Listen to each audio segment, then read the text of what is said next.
Hey, what's going on? It's Bill Burr, and it's time for the Thursday afternoon, just before Friday, Monday morning podcast, and I'm just checking in on you. Woo, woo, woo, woo. How's it going, man? Oh, shit. Oh, shit. Woo! It's the first night of NFL football, baby.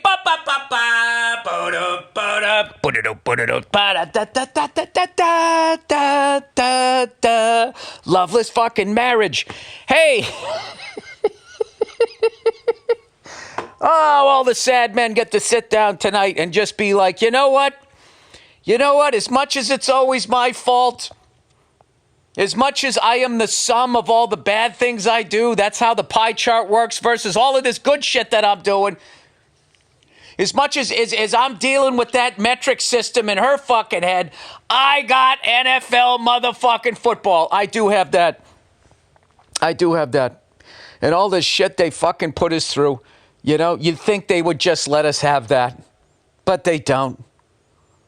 They huff and puff, walk by the room. Is it almost over? Did you ever think you'd take that much shit in your life from something that couldn't kick the shit out of you physically?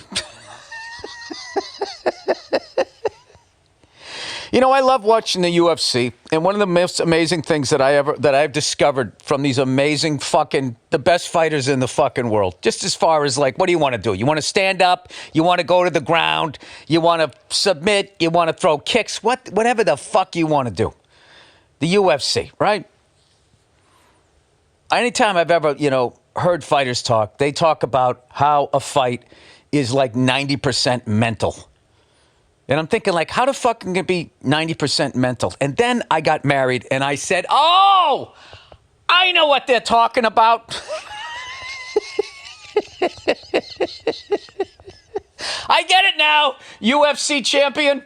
I understand, because I lose 90% of the debates in my house. And I'll tell you right now, that's why you got to marry a dumb broad. You know, yes, the conversations are going to be painful. All right, but at least you can get some wins. You know, you can keep maybe you can be 500 and keep your coaching job. Anyway, I don't even know who's playing tonight. I know it's the Eagles. Your Philadelphia Eagles, the defending Super Bowl champions. I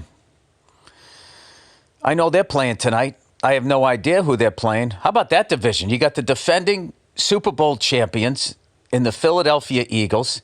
You got the Washington Commanders after 30 fucking years.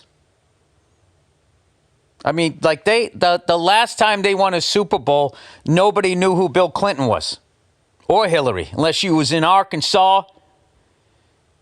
I'll tell you right now, I Billy. He's a liberal. I don't like him, but I'll tell you something about him. I like the cut of his jib.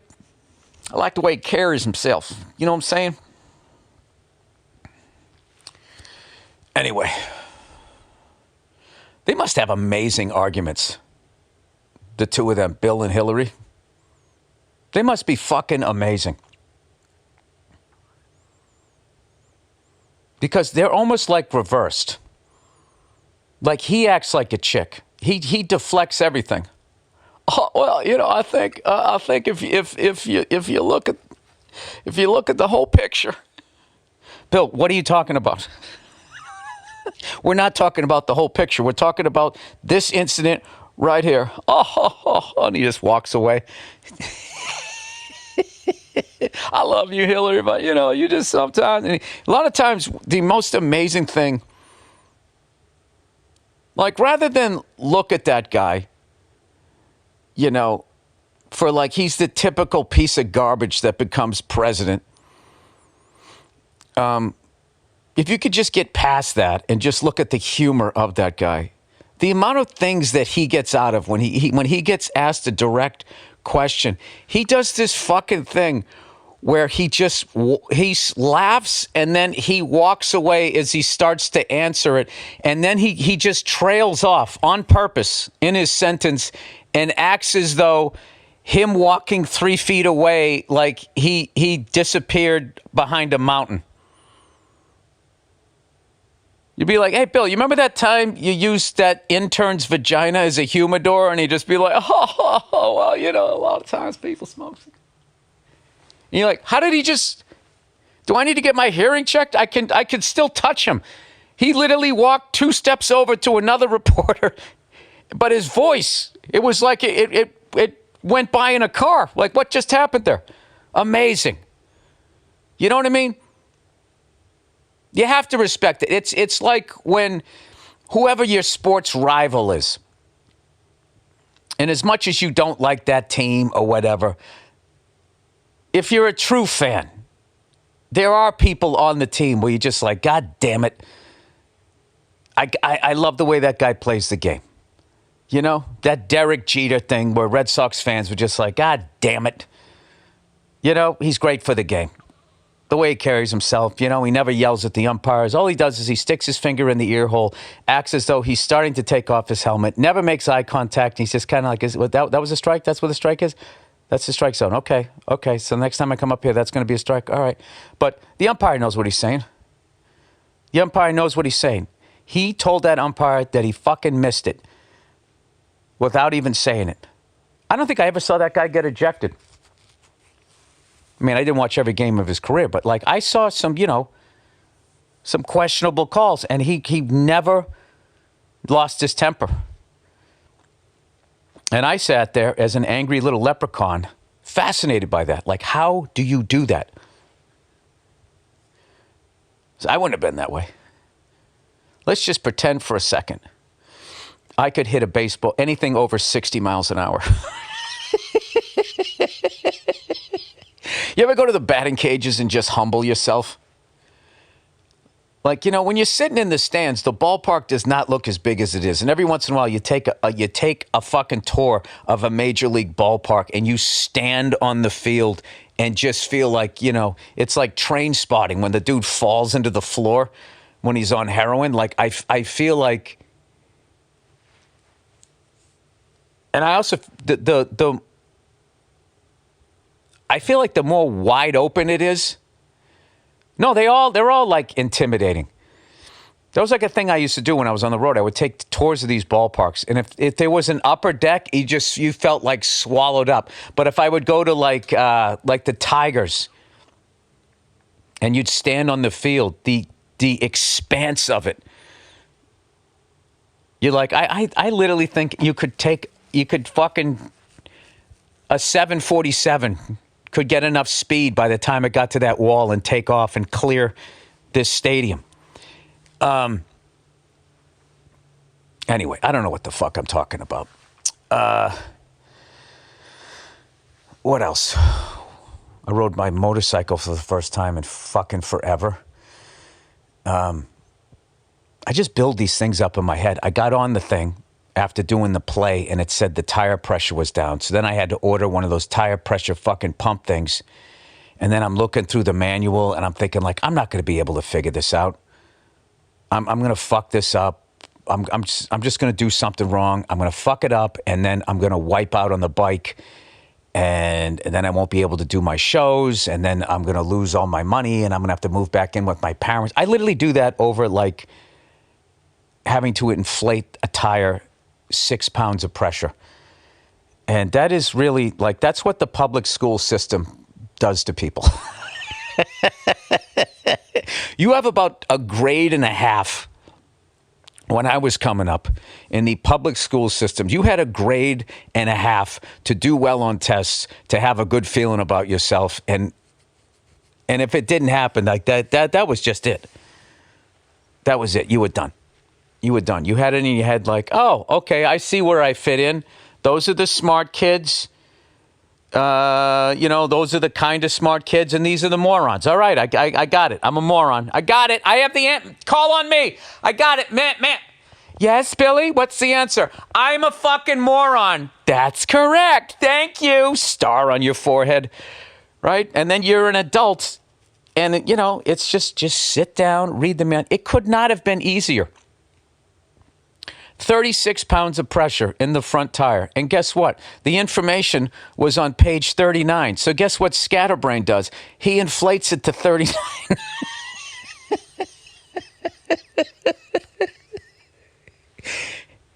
This is the truest thing I'm ever going to fucking say about myself. Even when I'm right, I become wrong. It's unreal. I took out the manual. I figured out how to use the fucking thing. I took for the air compressor, and then I took out the manual for the fucking motorcycle. I looked up the tires in the table of contents. I went to the fucking page. I put it on, and I set it to the page number rather than the fucking PSI or whatever the fuck it is. And I fucked it up. I fucked it up. I'm in an argument with somebody. I'm 100% right. I lose my temper. I say some shit way off fucking base, and then I become wrong. That has been something. That is a reoccurring thing. And, you know, people always say, like, uplifting things. Well, you work on it, and you're going to turn it around, and blah, blah, blah, blah, blah. And I just realized the other day, like, you know what? I'm 57. This ship is going in this direction, and I don't have time to slow it down to turn the fucking thing around and get back to land. So let's sail off the edge of the fucking earth. Let's see what happens. But we got NFL football tonight. You know, it'd be fantastic. Like, you know, like they do like throwback uniforms. Why don't they just, you know, do the whole thing? Like, what if they just go, like, once a year, they just roll the dice, okay? And they pick a year, and then you have to come out, you got to come out with those uniforms and those rules, and that's what it is. So what if they just rolled 1992, and then they come out, and they got the giant fucking shoulder pads, leading with your head, no concussion protocol, no female referees, no female announcers, just a bunch of fucking lunatic guys slamming their heads into it just for one game. Just for one game. No ladies in the locker room, like you just go back. You go back to that, or maybe they get like 1938 and they come out with like leather helmets, you know, and the field goal kicker has to kick straight, you know, can't come in soccer style. You come in with your fucking hands at 9 and 3 o'clock out to the side, right? In those fucking black high tops. Tom Dempsey style. Anyway, I will tell you this. I just wanted to get used to the bike again, you know? So after overinflating it and then figuring out the safe way to then let out the air pressure. I didn't fucking let it out. I read about it and then I didn't do it. I said, fuck it, I'm riding it anyways. What's an extra 3 pounds of fucking pressure? So I get on the thing. I let it run for like 5 minutes. They heat up the oil in the pan. People just don't do that anymore.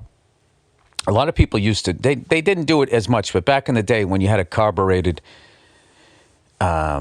engine. It wasn't fuel injected, so you couldn't just start the fucker up and just take off down the street, you know? Depending on what time of year it was, you really had to let the car warm up. And that was good. It's good for the engine. And I kind of learned that. I watched, you know, because I was guilty of that too. I would just press the button when I still had my Jag, and I would just press it, put it in reverse, fucking drive down to the Improv or whatever. And then I saw this mechanic, you know, and they were talking about like, oh, it was so funny. They were talking about what is the car that it like just needs like the most repairs? And Jaguar kept coming up, Jeep and shit like that, Dodge. And there's no excuse for it. The technology is out there. The answers are out there if you care. You know, Toyota's just been setting this is not an advertisement. It's fucking annoying to me. It's fucking annoying to me that, you know, like Dodge doesn't even make cars anymore. It's like, well, maybe if you made some that fucking lasted, you cunts, you know? And there was two things that I learned. One was they always say change your oil every 3,000 miles. And what I'm getting now is like you should do it every 1,500. whoever you buy the car off of tells you to do it every 3,000 miles because they know that that's going to wear out your engine, so you have to buy another one. Even Toyota tells you that. But they make cars so fucking good, even if you do it every 3,000 fucking miles, they still will go forever. But I saw this little old lady, and she had bought some car in like the early 60s, and she drove it every single day, had some ridiculous amount of miles on it, and she also said, she goes, I baby it. She goes, I change the oil every 1,500 miles. Amazing, right? So, and the other thing is I saw this mechanic was talking about how, and he had like a car from this era. They say, how long do you let it warm up? And he always says, I always give it like 5 to 6 minutes, get the oil, so it's not all like, it's colder, so it's not going to have the viscosity. You want it like all heated up so it glides through the engine, right? The pistons glide on it instead of it being all fucking goopy. It just never dawned on me. I didn't even understand why back in the day when I was a kid and I had my first car, why I was letting it warm up so it wouldn't stall. I never there was no internet. So unless you had a dad that was mechanically inclined or a friend or something, or took power mechanics class that we had in high school, I didn't even know why I was doing it. I was just doing it so I wouldn't stall at a red light and have people behind me beeping at me. So that's something that I do, and it also puts me in like a nice mindset. But when I go to drive, but I will tell you this: I bought a daily driver, an early 2000 6-speed V8. So AMG type of a fucking car, and I will tell you this: that is the most fun fucking car I have driven in a long time.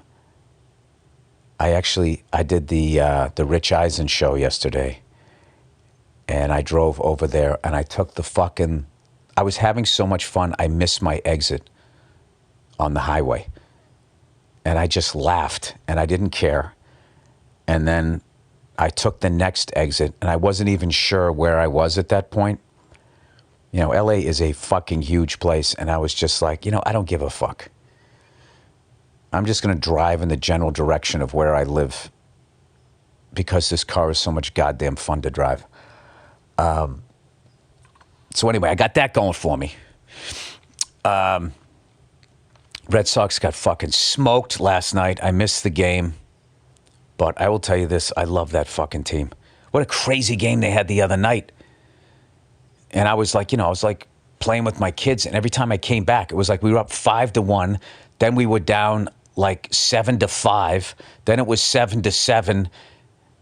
And then all of a sudden we were up like 11-9 or something like that. It was fucking insane. That's a fun game to watch if you don't understand baseball. There's a ton of offense and all of that, but if you actually understand baseball and you're trying to win the wild card, that's not a good statement for either pitching staff. I hate when fucking sports fans are like that. Like when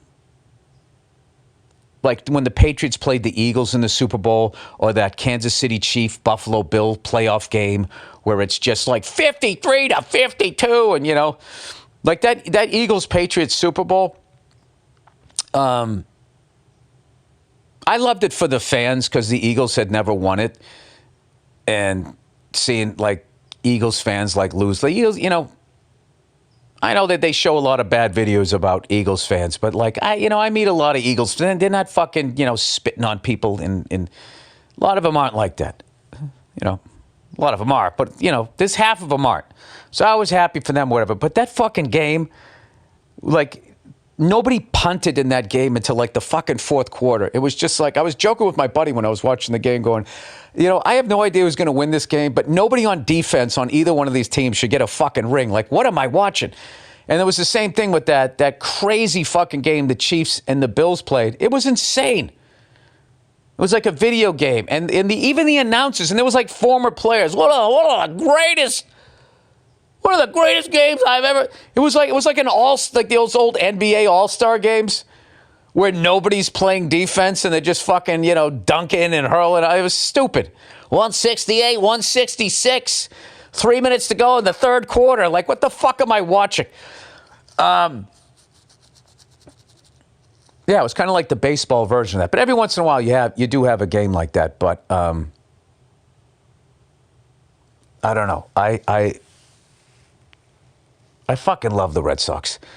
I really do. And I love the direction. I just feel like the whole fucking team is this side at 25. And they're going to be like just fun to watch.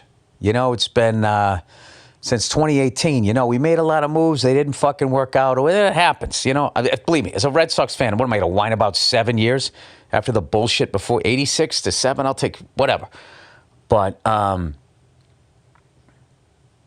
just never in a million years that I think sending Devers away was a good move. I thought this is more the same. This is another Mookie Betts, Xander Bogaerts type of situation. Why won't we pay our guys? What the fuck are we doing? And turns out, you know, I was 100% wrong. What a surprise. What a surprise. The 57-year-old bald comedian doesn't know how to run a professional baseball team. I got to be honest with you, that actually surprised me. You know, it was a really sort of come to Jesus moment. Do they do that in other fucking religions? You know, people who are Muslim, do they say it's a come to Muhammad moment? You know? Who's the Jewish Muhammad? Abraham. Whoa! Fucking pulled that one out. I'm smart too. Not like everybody says. Anyway, I did stand up the other night at this place, the Lodge, where I saw Jack White do a show. It's such a great venue. The crowd was amazing. I worked with Dean Del Rey and Ambria Allen, who's someone that I just sort of discovered on Instagram. And it was just one of those fucking nights. Everybody killed. Everybody had a great set. The crowd was awesome. And it was one of those nights, like when you're doing stand-up, some nights you feel like you're doing an hour and you feel like you have 20 minutes of material.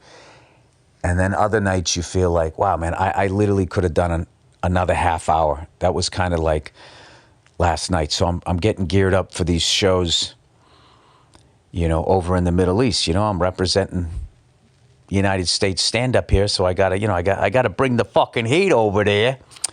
I'm doing Saudi Arabia and Bahrain. If you ever fucking told me that I was gonna go to some of these places and do stand-up, you know, Greece. I think I went to Estonia one time. It's incredible. I don't know. It's just, it's fucking wild. So I got to make sure that I go over there and I'm bringing the lumber. I feel like these shows are like when the NFL goes to Europe because they're trying to expand people's love of professional football. It kind of feels good. Like back in the day, I used to read about like the NBA, and when the NBA started, they had no teams in the South, and they would do these friendlies. You know, they would barnstorm through the South to try to sell the NBA product. And I feel like that's what like stand-up. I mean, obviously these streaming services, because they're worldwide, I probably do way more. But I don't know. I like doing gigs like where you're just sitting there going like, how in the fuck am I going to make these people laugh? I had one of those last night. I went up and I did a gig in Silver Lake. You know, and they're just like, I don't know. They're just like judgy-wudgies. And, you know, it's one thing, you know, if I go up,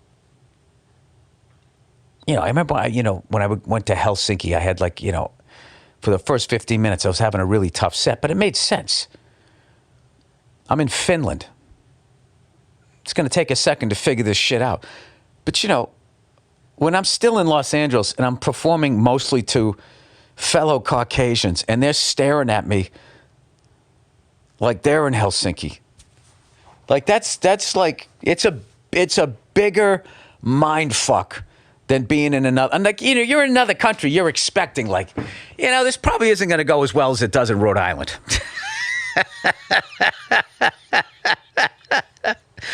But if you're in the fucking city you live in, you're just like, what is going on here? But I will say, I had so much fun I had a really tough set last night, but I had such a great time trying to figure out what it was going to be to crack them open. And I finally compared them to a Canadian crowd, like pretending to care too much. And that was what finally kind of broke them open. And then I think part of it was also me, because there was a lot of people coming up after saying, oh man, that was great. I really liked it and everything. And I was just like, I had a long day of Zoom calls and bullshit. Maybe I was a little grumpy. Maybe that was a little on me, right? How's that for fucking maturity? Supposed to me back in the day, the fucking crowd sucked. And that's exactly what I would say too. That's exactly how I would say it. All right, let me do, but anyway, I just want to thank the Lodge once again. And there is no fucking way I'm not coming back to do another show there. It was just that venue. And if you ever get a chance to see a band there, take a chance on a band there, or a band that you like, I'm going to tell you, they're going to have one of their best shows. Because when you get in a venue like that just has the fucking vibe, is the only way to describe it. It's like the kind of venue, the place that I'm doing out in Riverside. I went down there and Lamb of God was there. And I went down there, and like the second I went into the venue, I already knew what the show was going to be. I'm like, this is just going to be absolute carnage. Like this place, it's an older venue, and I don't know what it is. It's just like all of those gigs, I just feel like they did something. The place is seasoned, and you just get out there, you're just like, oh, this is going to be fucking great. Some nights you just know. So I'm looking forward to that one. I'm doing a bunch of shows out here. I'm doing Ojai again, San Luis Obispo, Thousand Oaks, and I'm getting ready for those 2 overseas gigs that I have. Hey, I'm a fucking professional, all right? All right, let's do some reads here. All right, fast-growing trees. Fall is planting season, everybody. Did you know that many plants and trees actually do better when planted this time of year? But you have to know where to start. That's why I love fastgrowingtrees.com. Well, God knows with global warming, this is what we need. With the air quality. This is good. I like this. Let's talk about planting trees. Doesn't matter if you live in the sunny south or if the air is getting chilly where you are. Their plant experts can help you find the perfect fit for your space. They have all the plants your yard needs, like fruit trees, privacy trees, flowering trees, shrubs, and so much more. Like I'm a big believer in planting trees that grow food. First of all, you don't know what they're putting in our food supply. And how about like fucking when COVID hit and all of these cunts went down and just fucking bought everything. They just wore the worlds. They freaked the fuck out.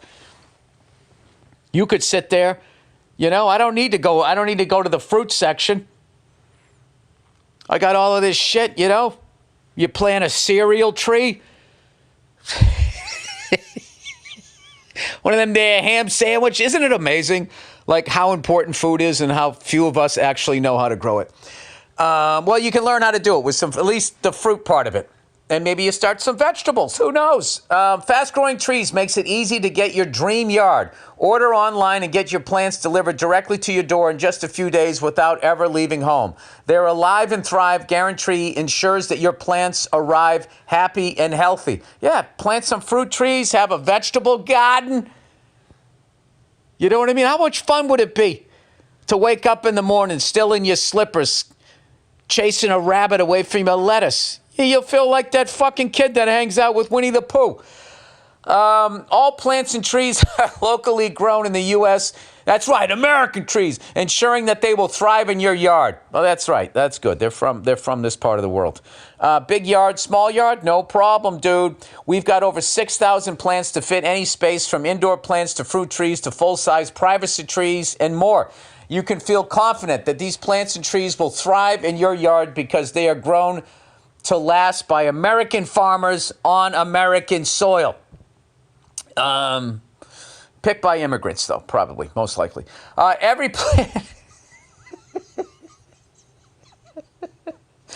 plant comes with instructions and tips to care for your new plants so they can grow to their fullest potential. This fall, they have the best deals for your yard, up to half off on select plants and other deals. And listeners to our show get 15% off their first purchase when using the code Burr at checkout. That's 15% off at fastgrowingtrees.com using the code Burr at checkout. Now's the perfect time to plant. Use Burr to save today. Offer is valid for a limited time. Terms and conditions may apply.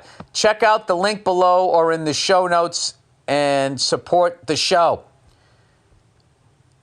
Check out the link below. I don't have the link. All right. Well, you know what the name of the company is. It's fastgrowingtrees.com. I imagine you type in Burr somewhere. I don't give a shit if I get credit or not. You guys, you should go out and do this. You know, get a little doomsday thing. Get some fruit trees, get a little vegetable garden going, get some chickens, get yourself a shotgun. You know what I mean? Buy some war paint, whatever you need to do to get ready for the apocalypse. All right, that is the podcast. I love you guys. Thanks for fucking listening. Have a great weekend. Enjoy the football. Take your wife out for ice cream afterward. Tell her she's a goddess. Let her know it's still about her, even though you spent 3 hours screaming at something that really has no effect on your life. But you love it. All right. Have a great weekend, you cunts.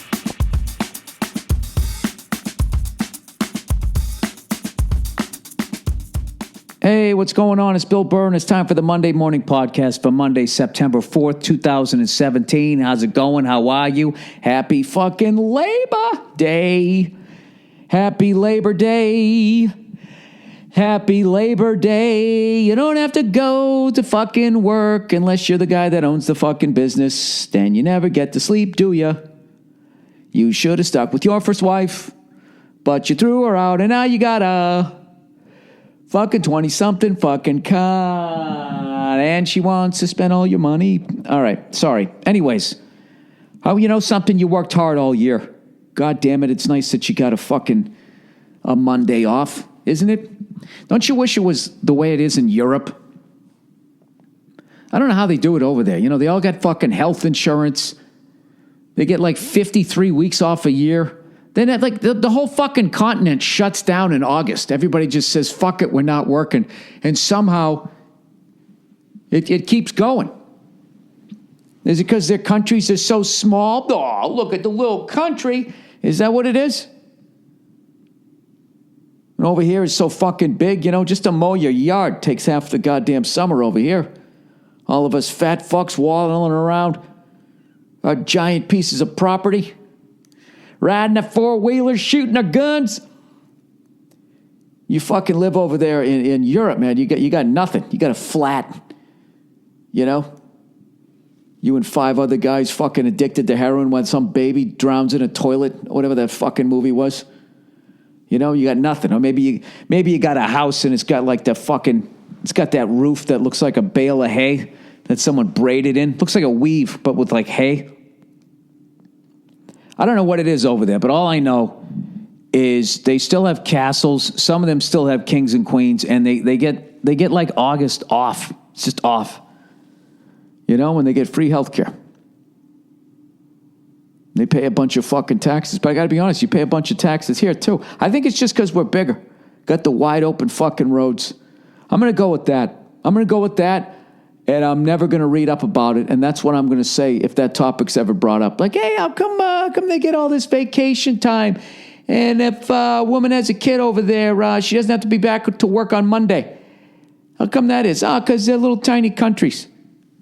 You know, they have little tiny hospitals. You know, little tiny teeth. that they don't brush. You know, it's Europe. What are you going to do? That's why their cars go better into corners. They have little tiny streets, and they gotta zigzag around some shit. You know, that's basically what it is. It's not like America. Some woman gives birth on Friday, and hey, Gene, make sure you're fucking here on Monday.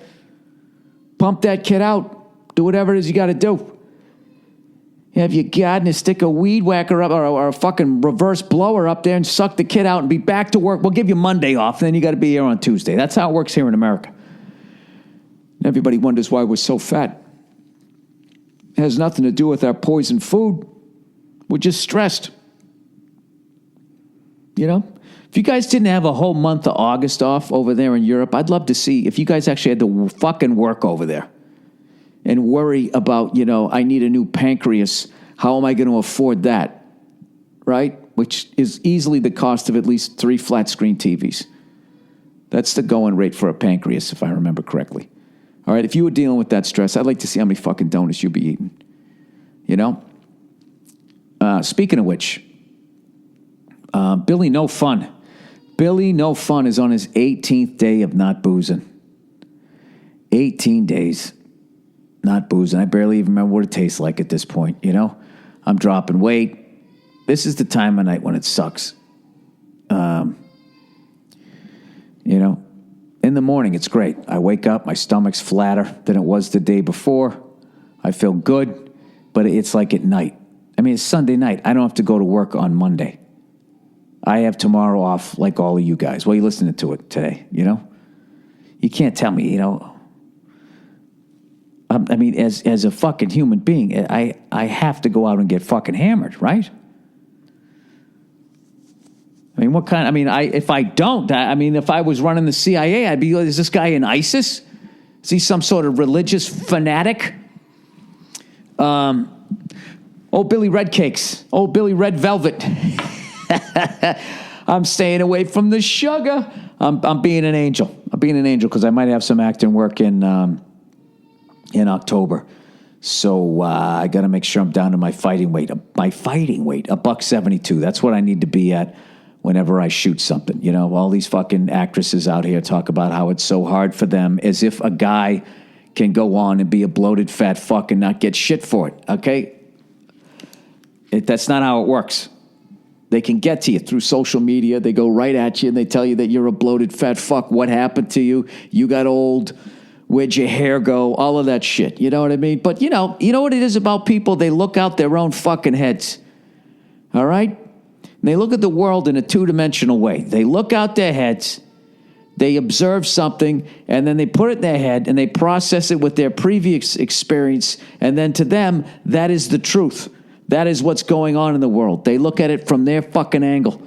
They don't realize that it's 360 degrees, which is why South Park is the greatest fucking show of all time as far as I'm concerned, because no matter what problem they attack, they hit it from all sides. The red side, the blue side, from the north to south, the east to west. You know what I'm saying? You like that? That was the longest fucking compliment ever. Oh, Josh Adam Myers from the goddamn Comedy Jam. Josh Adam Myers, Bill Burr, I'm taping my Monday morning podcast. You're one of our first callers. How are you? Good. I'm just curious if I could get your opinion on the Kyrie Irving, Isaiah Thomas trade. I wasn't aware that happened. Was that a big news story in the world of sports? A little bit, yeah. It's a few people know about it. You know, as a fucking lover of the Celtics, as a Celtics lover, I hated the fucking trade because I loved Isaiah. He was like a mini Big Papi. He was on his way. He was going to have a street named after him. But that it's a business now, and this all goes back, I think, to the Miami Heat, all those pile-on teams, back to the Kobe, Shaq, Lakers. Whenever it stopped being Bird, Celtics, Magic, Lakers, Isaiah, fucking the Pistons, Jordan with the Bulls, and everybody just jumped around. Now it's over. I thought you were going to ask about the cigar. I am. That's what I was saying. I was like, do you want me to give you some time so you can finish this up and then come on? No, I don't give a shit. Just ring the doorbell and I'll stop it and I'll finish it later. All right, cool. I'll see you in a little bit. All right, don't ring the doorbell. My daughter's sleeping. Just text me. All right, done. All right, see you. Anyways, the most roundabout compliment ever for South Park. I had no idea I was going to say that. So I am, as of this morning, I'm 179 pounds and 6 ounces, 179.6. So I'm trying to lose 3 a week. So next week on Friday, I need to be 177. All right, I just had to hit pause. I'm in the fucking doghouse. I just woke up my daughter. Oh my God, my wife is fucking pissed at me. Yeah, boy. Yeah, boy, oh, brother. All right, this is the Monday Morning Podcast, and I'm going to be fucking whispering for the rest of this goddamn thing. The hell was I talking about? Yeah, so next week, I want to be 177 pounds by Friday, and then 174 the next week, and then I'll be 171, and then if I get this acting gig, I'll be where I need to be. So I was going to take a month off from boozing, but if I get this acting gig, then I'm just not going to booze like right on through to the end of the fucking shoot. And then when that's over, okay, I'm going to get like one of those kegerators and I'm going to fill it up with fucking whiskey. And I'm going to be underneath it. And it's going to be glorious. I don't know. I don't know what my fucking problem is. I should go to a meeting and just see what that's like. I went to a meeting a long time ago and I got arrested for drinking and driving. And one of the requirements was you had to go to an AA meeting, 2 of them or something like that. All I remember, I was just like, these guys are fucking drunks. I mean, I drink. I don't fucking drink. These guys had like lunacy stories. Talking about like fucking bleeding out their ass and going right to the liquor store the next day, you know what I mean? Like not eating food for them, like just crazy fucking stories. So I just was sitting there going, all right, I'm just a drunk. These people got a fucking problem. I'm telling you right now, if you ever just want to see, you know, some of the most fucked up people on the planet, just go to an AA meeting. These fucking people, man. You know? Their fingers are like stuck together from like cigarette smoke, you know what I mean? They got like, they just, you know, I'm just being an asshole. I have no idea what a fucking AA meeting's like. I know there's like, you get like a little trinket if you do it for a while, you know? Got 6 days, you know? Just, fucking, you know, addictive people, they're fucking, they can never stop talking about themselves, right? So they just got to go up there. Oh my God, I'm going to get so much shit for this. I don't give a fuck. I think it's about time somebody fucking put AA in its place, right? Why don't you grow up and white knuckle it like the rest of us? You got to go join a fucking group. Everybody sits down and fucking makes an Afghan together. You know what's funny is I actually would love to be part of a group. When I went golfing this past week, you know, and I went with a buddy of mine, and he was like a member of a country club. I'm like, this is fucking cool. It's really cool, you know? Bunch of guys, you can fucking talk shit, having a great time. All that shit that everybody fucking gives you a rough time for. You know, they always make fun of guys hanging out now. If they all hang out together, like there has to be like mocked for some fucking reason. It's fun. You just sit around breaking each other's balls. That's all it was. I went there and everybody was fucking cool. And everybody was just busting chops the whole fucking time. And then you go out and golf and everybody's just giving each other shit and you're laughing and you're smoking cigars and you're gambling and shit. It's fun. For whatever fucking reason, I don't know. If you do that now, I don't know. For some reason that's attacked. You know, I don't know what it is. I don't know what the fuck it is you're supposed to be doing, but I can tell you I did enjoy it. And speaking of enjoying shit, I know I'm all over the map. I got caught up with the last, you know, today's Formula One race and the previous one, like a week ago or 2 weeks ago. I missed it. And I have to tell you, I loved the Force India team before I watched the previous race, and now I will fucking love that team forever. I will love that fucking team forever. At the very least, Esteban, Ocon, and Sergio Perez. Everybody else was racing to not lose. You know, didn't want to fuck up. These fucking guys went in there You know what I mean? You ever watch a hockey fight and the guys are so good at it they barely even punch each other? The best ones is where you grab my shoulder, I grab your shoulder, we just fucking beat the shit out of each other. You know, that's what these guys did. They went old-time hockey with, like, racing. They're on the same team. They slammed into each other twice. They don't even give a fuck that it's a teammate. This was like some sort of blood sport that they were doing. Everybody else is out there like, oh, my God, that's my teammate. I'm really literally making fun of the other teams for actually doing the smart thing. I love that they did it. I loved last year when Hamilton and fucking Nicki Minaj, whatever his fucking name was. I can't even remember this fucking name. What the hell is the guy's name? Nikki, I won it. Now I'm taking my toys and going home. I'm getting married now. Rosberg, right? Nico Rosberg. That's what it was. When they slammed into each other, they did that a couple of times. I like that. And I love how these fucking drivers, there's all of this shit where they don't like each other. This, you know? Like Sebastian Vettel doesn't like Lewis Hamilton. Kimi Räikkönen doesn't like Valtteri Bottas. It literally is fucking Days of Thunder. It's tremendous. And this past week's race was great. Yesterday, as far as watching Lance Stroll getting 18 years old. He's lined up in the front row next to Lewis Hamilton, who's just the fucking greatest driver. He just is. He is. I know Mercedes has the best fucking cars right now, but, you know, give me a fucking break. It's not like Ferrari's any sort of a slouch. Right? I don't know.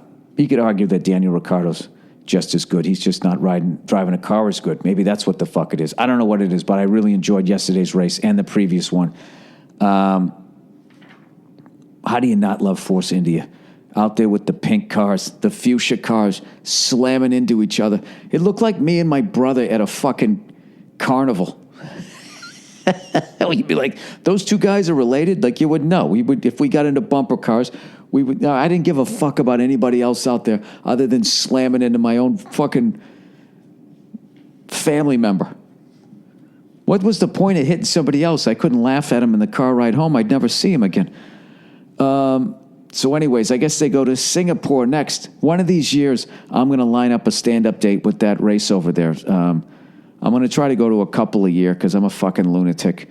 So I went to Montreal this year, and I'm also going to the race in Austin, Texas. Provided there's not another, fucking hurricane like that one that hit Houston. Jesus Christ. Anyways,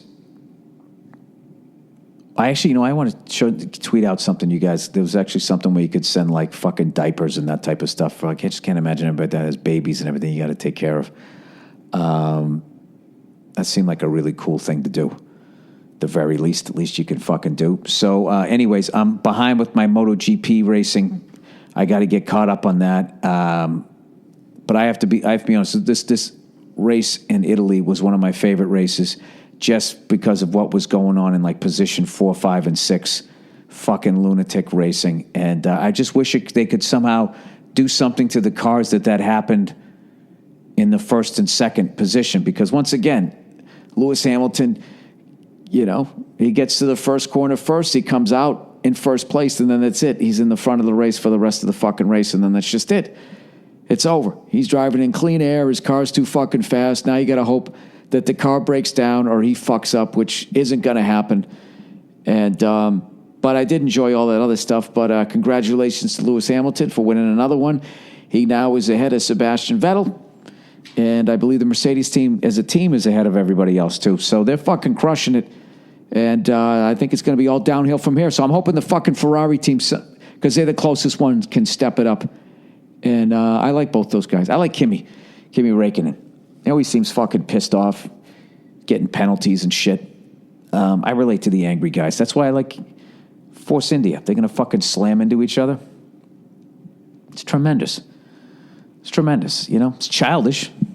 It's stupid. I love when that guy, that former race car fucking champion, I don't know what his name is, the commentator, he just goes, "Oh dear, boys, what are you doing?" Gets all like fucking parental with him. I watched the qualifying too. I love when it rains out. Dude, I forgot the greatest quote I've heard since I started watching Formula Racing. After the fucking Force India cars hit for the second time, I think it was that Ocon guy. He says over his radio, he goes to his fucking crew chief or whatever. He goes, "What the fuck? Seriously, what the fuck?" Like flipping. And meanwhile, he's going like 180 miles an hour. He sounds like me when I drive to work.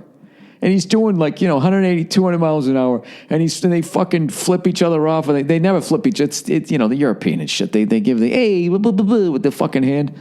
Somebody's got to flip somebody off. You know what I mean? Or if they're right on their ass, slam on the brakes like you do on the highway. Stop fucking tailgating. I wasn't tailgating. I was drafting. All right, enough of this shit. I know a lot of you guys don't even watch this shit. But, all right. Let's plow ahead here. I was did a casino. I already forget the name of it. I was in a casino right outside of San Diego, and I did it 2 years ago. And I flew down in a R44. And yesterday, I flew in a. I don't even know what the fuck it was. To be honest with you. Let me see if I can look up the name of this helicopter. This helicopter was turbine engine, which is a jet engine. And it was fucking unbelievable. The whole thing was hydraulic. Who gives a fuck what helicopter was? So basically, I trained on the R22. The R22 is like driving a car that has drum brakes, no power steering.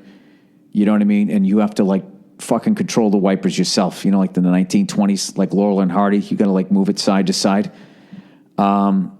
Which is also why I love that thing, because you're really flying. If you're holding a hover, you're fucking doing it. Then you move up to the R44, and this is kind of weird, where it's like the collective and the cyclic are both hydraulic.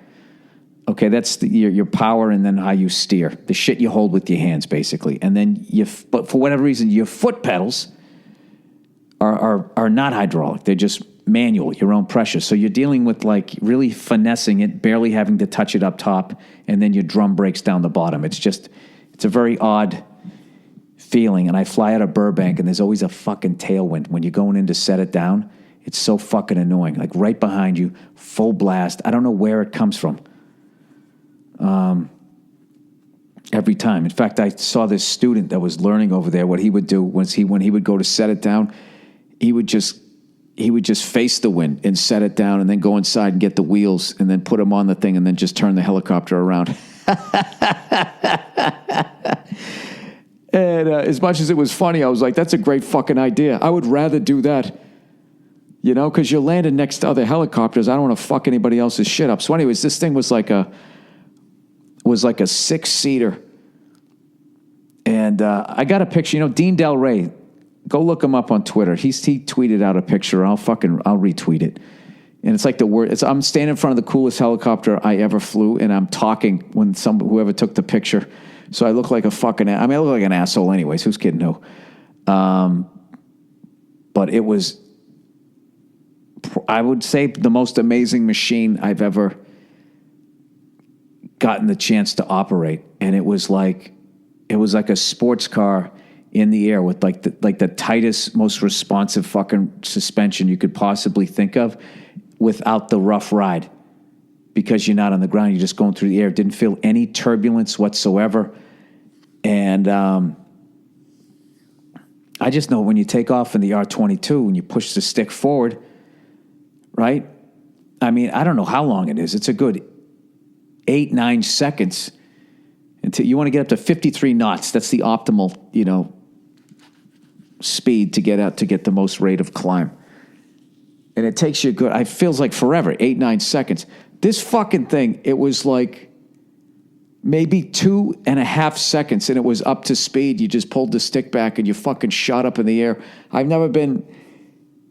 It was really intimidating. But once I just I watched my instructor, I've 2 times do the start up and shut down of it. And it's like, it's not that bad. It's just intimidating at first. And then you get, once you know where to look, which is basically your manifold pressure, your altitude, and how fast you're going. And then also your trim. Once you know where those are, all the other shit, it's just like, well, a fucking horn's going to go off if there's a problem anywhere else, right?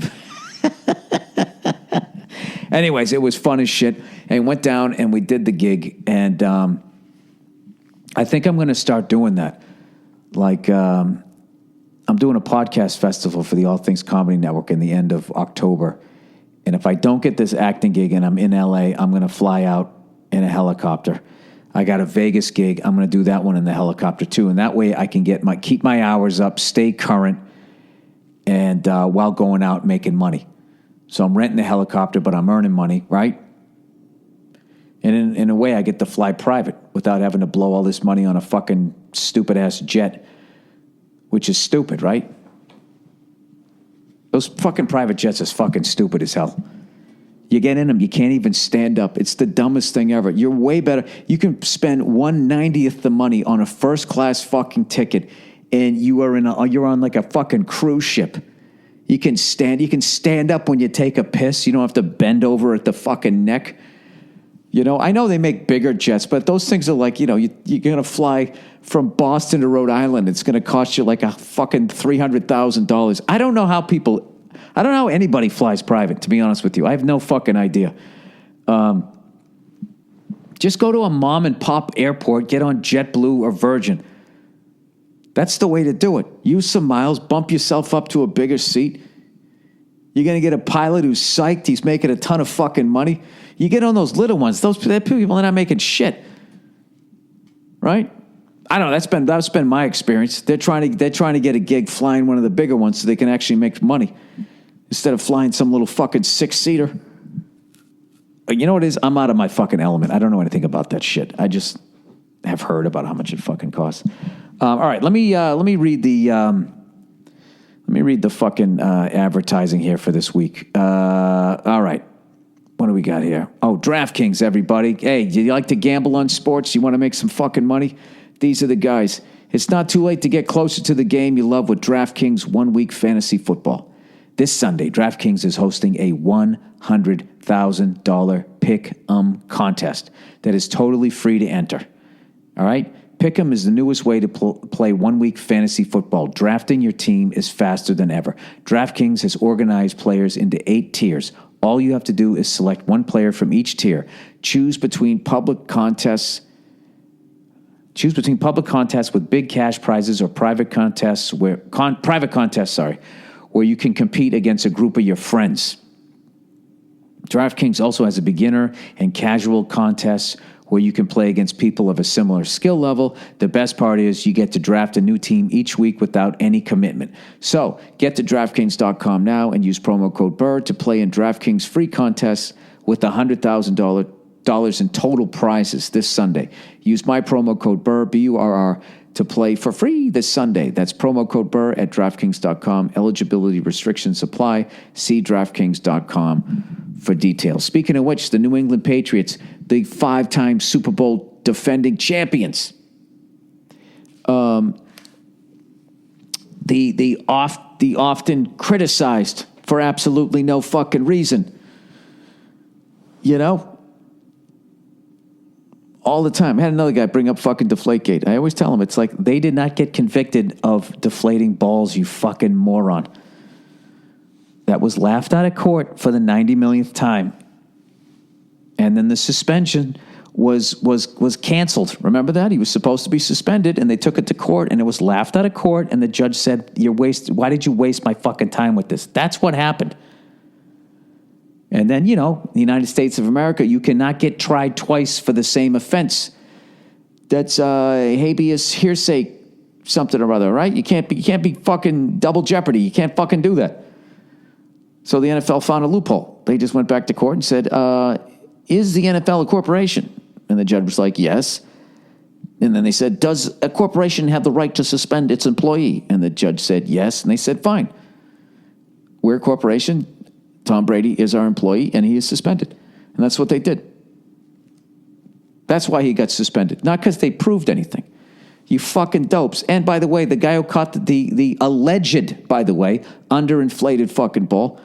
By the way, the Colts also allegedly had 2 underinflated balls, but who gives a fuck? They're not winning all the championships, right?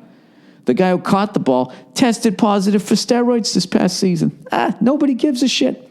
All right, Loot Crate, everybody. Loot Crate.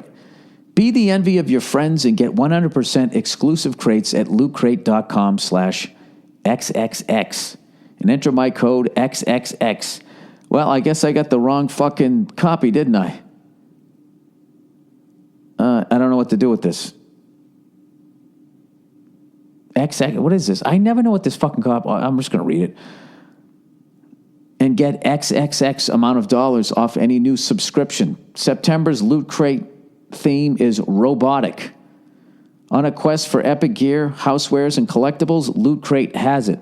Loot Crate offers an epic range of pop culture items for less than $20 a month.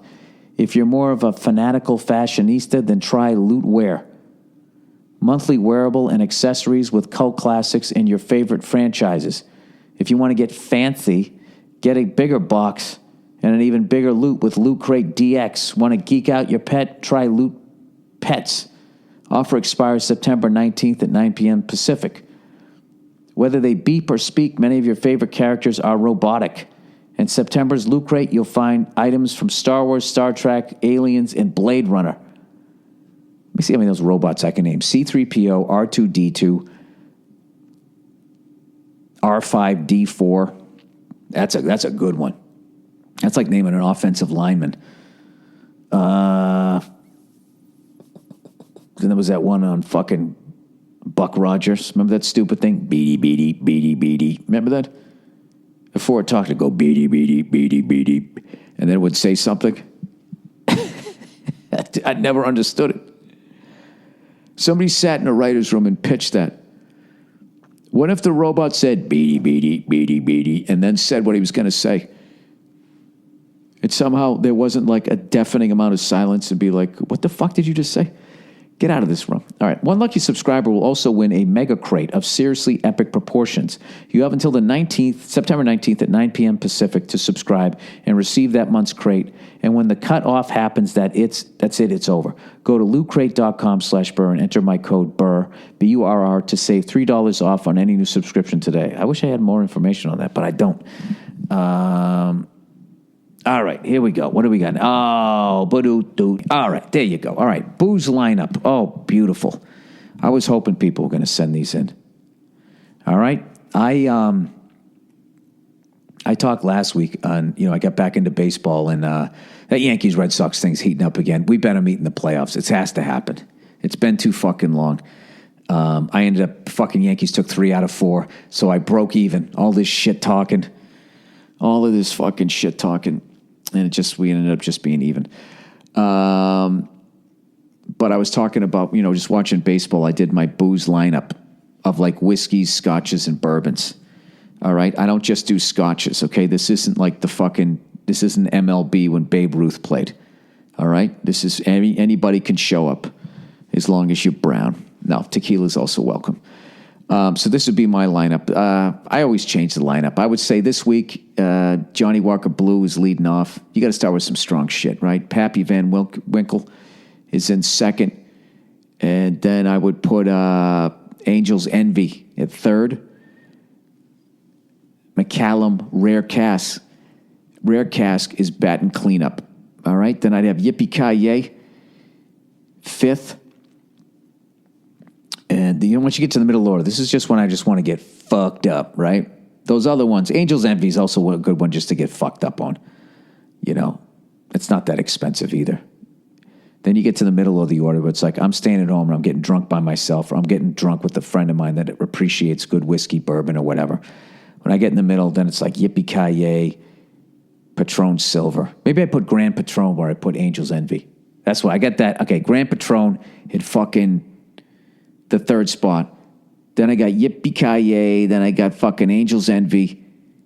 And then Johnny Walker Black. Okay? Those are the next 3. So then you got 8 and 9. And that's when, you just have fucking just people coming over and they just want to get shit-faced. Then you just got to go Maker's Mark or fucking Jack Daniels. And then if you just have a complete fucking shithead, you just give him Red Label fucking Johnny Walker. All right. So here's this person's booze lineup. All right. He goes, I love your idea about doing a booze alcohol battling lineup. Here's my submission. Leading off, Kentucky Tavern. I've never heard of this. This is what I love. It's going to give me new shit to try. Dependable, a little rough around the edges, but you know this guy's going to get on base at a 400 clip, even if he has to lean into one every now and then. I love that this person broke it all down. Then give me your scouting reports, too, when you send these in. Batting second. Hornitos. What the fuck is that? Hornitos. Can be streaky at times, but still has a little bit of a pop if you mix it with grapefruit soda. Dude, you're in your second guy, you're already mixing it with something? All right. Oh, shit. Hang on a second. Speaking of that. Josh just asked me if I had the soda. No, I don't. I got to do a voice text here. Get the Fanta orange with the Mexican sugar. There you go. All right. That's right. When I'm fucking not boozing, I actually drink Fanta orange soda. It's kind of nice because it's really sweet, and then you got the smoke. You know, it's not redundant. Remember Big Night when that lady got the pasta and then she also ordered mashed potatoes and the guy wouldn't do it because it was too starches? You know, why would you have a cigar and then drink something really peaty? It's like fucking redundant. You want a sweet kind of alcohol. Fucking with you. I'm not, actually, I do. Okay, so batting third, this guy has Bullet. This is your franchise player. He makes everyone around him a little better. Plus, he's going to give you a team-friendly, long-term contract that won't have you paying luxury taxes. Dude, this guy's great. You know, he took a funny idea. Now he's taking it to an even funnier level. All I did was I got to break down each player now. All right, batting cleanup, Knob Creek. He goes, can you tell I'm a bourbon drinker? I can never keep him straight. He goes, bottom line is, if there's any ducks left on the pond, this guy is there to deliver the knockout punch. I got to tell you, the way he's describing this lineup, he's definitely making the playoffs, if not fucking winning the pennant. Batting fifth, Smirnoff Vodka. Okay, definitely nothing to write home about, but when surrounded with the right personnel, there's always potential for magic. You know what my vodka is? My go-to vodka? I like Belvedere. Oh, Belvedere, come here, boy. I like that better than Grey Goose. Grey Goose is just that's like soft rock, like easy listening. You know what I mean? I like Belvedere. It's got a little more of a fucking bite to it, but I don't know much about vodkas either. Batting sixth, Johnny Walker Black. Now might be a good time to mention I'm in my early 30s because this guy is a September call-up. You're not quite ready to add him to your 40-man roster just yet. But he's up for a cup of coffee because you know he's going to be an important part of your future. Yeah, maybe he can get on base and steal second. All right, batting seventh. Oh, Jesus. Dude, this is unforgivable if you're in your 30s. This is unforgivable, and I respect you that you can still drink this. Jägermeister. Wow. You often find yourself wondering why this guy is even still around, and yet you feel you can You feel like you can remember a time when he was actually pretty good. Yeah, he's like the fucking one of those guys where you just like Vince Carter still playing. That's not fair to Vince Carter because Vince Carter was one of the greatest fucking, I think the best dunker of all fucking time. Certainly the highest jumper. I apologize. I shouldn't have said Vince Carter. That was the first guy I thought of. He's like Do you remember when like Giambi was playing on the Colorado Rockies? It's like one of those deals. All right, Captain Morgan, batting eighth. Definitely a role player. That's like your catcher. This guy could be a superstar, but he's got a bit of a sweet tooth and always shows up to spring training 20 pounds overweight. Oh, he's the panda. Still, he's good for a sac fly in a key situation. Yeah, one of these guys just has to, you're out there for defense, He's not hitting for average. All right, batting ninth. Wild Turkey American Honey. And he writes, oh, Jesus. You ask him to lay down a bunt, and you just know he's going to hit into an inning-ending double play every damn time. By the way, if it's a close one, I'm putting in Buffalo Trace in place of Jaeger as a defensive substitution. Dude, this guy's brilliant. So that's my lineup. Thanks for the idea. I enjoyed putting this together, even if you don't read it. No, dude, I love that you broke it all down. All right, here's another guy's lineup. All right, his whiskey lineup. Bullet, Eagle Rare, batting third, McAllen 12. Batting fourth, Angels Envy, Cask Strength. I never had that, DH. I might fuck up some of the names of these. Balvenie, 12-year single malt. Glenlivet, French oak. I can't deal with the florals. I don't like the florals. I like more the peaty thing. Like Glenlivets, I've never been able to quite handle those, but I respect them. They're definitely in the Hall of Fame of booze. Oh, fuck. He's going to stop by a taco. Oh, Jesus Christ. What is he talking about? No, fuck. He's going to stop by a taco truck to get the fucking booze. No. The soda, I mean. Hang on. Let me hit pause and straighten this out. All right, I'm back. So anyways, Glenlivet, French oak. 6th, number 7, Willie Pot Still Reserve. Never heard of that one. Number 8, Jefferson's Ocean Aged at Sea. Jesus, sounds like low tide shit to me. Number 9, Hudson Bay. Starting pitcher is Blanton's. Oh, I forgot to do a starting pitcher. Middle reliever. Giving you a reliable couple innings. Makers 46. Closer is Elijah Craig, barrel proof. Dude, I love everybody going with the starting pitchers. Then you got to have your middle relief. Hey, actually, he had middle relief. Oh my God, dude, this is endless. And then so you're going to get some real big time booze hounds that 9 positions in the batting lineup are not going to be enough. They're going to have to go. They're going to have to like, I don't know, do like a football team. 11 offensive players. This isn't fair to people over in Europe. Go ahead, give me your fucking lineups and use all the fucking soccer terminology. Maybe I'll learn something. All right, here's another last booze lineup here. Dear Billy, no fun, no fuss, no muss, no brainer. In answer to your request for our batting lineups of booze, I'm not much of a drinker anymore, so I'll go the other way and do my recreational drug lineup. I love it. You guys are taking this idea and running with it. This is tremendous. All right, number 1, weed. Number 2, black hash, preferably from Nepal.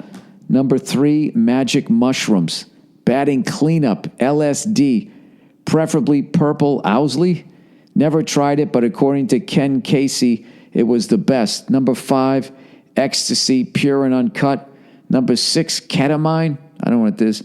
Number 7, cocaine, pure and uncut. Cocaine, pure and uncut should be fucking... That sounds like a speedster, man. Get him on base. He fucking steals second. Then you have LSD. Fucking bring him home with a single to right. I don't know. Running on a full count. You're not going to catch that guy. He might score from first. All right. Number 8, peyote. Number 9, mescaline, pure and uncut. Hey, Bill, on Thursday, you were talking about the sound of drums in the 70s. I watched this recently and thought it would be informative to you. Overhead mic with a compressor on it. You guys have to watch this. If you're into any type of music, I actually watched this thing, and it's... Do you know that sound of Phil Collins' drums, the famous drum fill from In the Air Tonight? That ga-ga-ga-gong-ga-gong-ga-don-don-don. And it was... You got to watch this video. How they came up with that drum sound was an accident, and then everybody used it, and it literally became the sound of the 80s, and now it's back. I guess Taylor Swift used it in some song called 1989 and all that. But if you're into that nerdy audio stuff, like I found, this is how great my fucking drum teacher, Dave Elich, is. I was tuning up my drums. I got some back east, and it's this old Slingerland kit. And it's a 13, 14, and an 18. It was 13, 14 toms, and then an 18-inch floor, and a 24-inch kick. And I ended up adding another, I found from the same era, a 16-inch floor tom, and then I added another bass drum. So I got two 24s, all right? This was my first attempt to try to get away from just aping and doing a bad job of everything John Bonham did. I was getting into Primus, and my brothers, they were playing like speed metal and shit, and they were always trying to get me into Metallica and Slayer and all them, and I just was too much of a fucking idiot to realize how great that music was. And I could have seen all those bands on their first tours, and I didn't do it. So anyways, I went home and I was tuning up the bass drum, and I just couldn't get a good fucking sound. And it was this weird, like, vibrating fucking sound or whatever. And I text my teacher. I said, yeah, I'm getting this weird, like a buzz or a rattle. And he said, is there a hole in the front head? And I was like, this guy's a fucking genius. Fucking genius. Because what happened is there wasn't a hole in the front head, but where they were, something fell on it and punctured just the littlest of hole. I said it was a tiny hole. He goes, that would be enough to fuck it up, because I couldn't get that boom sound. And so now I'm like obsessing about it. I got to get back east again. I want to try tuning them up again. And I've now become obsessed with like different heads. And I used to be so afraid to try and tune my drums. I'd have somebody else do it, and then I just wouldn't touch them. And I'd play them until they sucked again, and then I'd hope I could find somebody else, rather than just biting the bullet and being like, just take out your drum key and start fucking with it and ask people who know how to do it to teach you how to do it and keep fucking doing it, you asshole. But, you know, part of being an asshole is you don't do shit like that. All right, the apocalypse. Hey there, Dilly. Hey there, Billy Deathbell. The internet keeps talking about the end of times as if things today are far worse than they've ever been. I'm only 31 years old, but I seem to remember plenty of bad weather and shitty presidents. There's this need to make everything sound worse than it is these days, because everyone loves to be the bearer of bad news, and they get a thrill off the excitement that shit may be going south real quick. I saw a quote by John Mayer on Twitter. Someone asked him what annoys him, and he says, spacious argument. It's everywhere. I can't stand it. Is that it? Did I say that right? The fetishization of defense attorney logic gone mainstream. Ugh.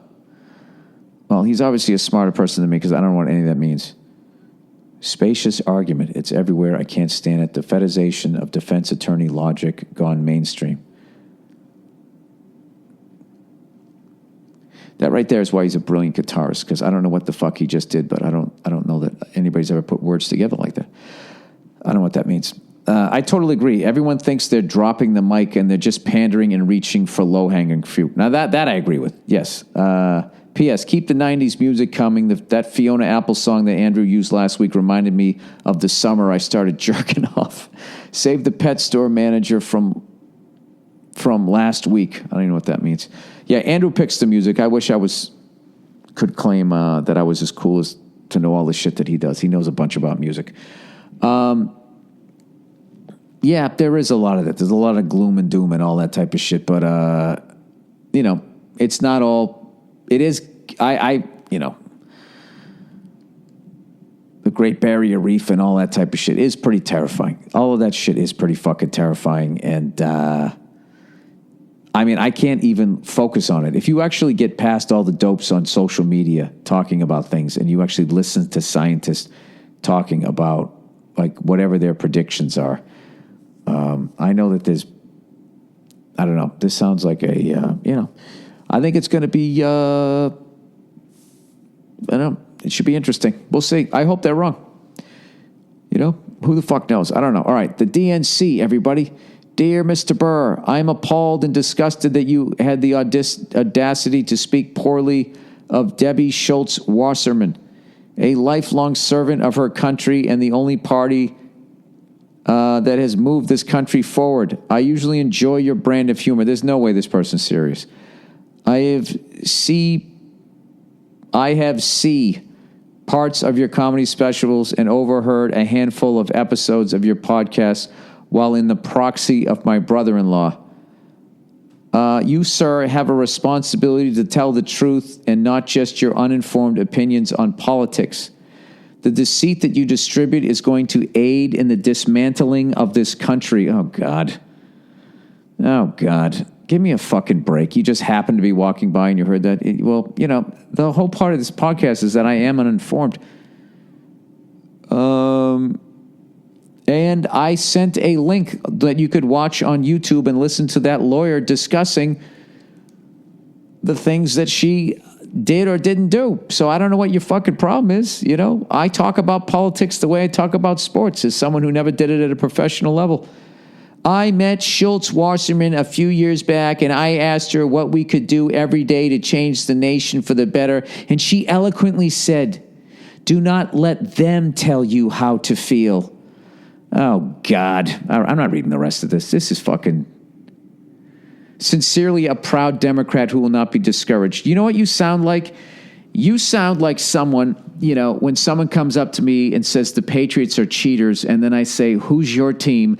And then I talk about the shit that they've done, and then they downplay that. Yeah, you are, I got to be honest with you, as uninformed as I am, people like you, I can't even talk to because you're so lost in your blue ties that you can't see that it's just, you know what it's like?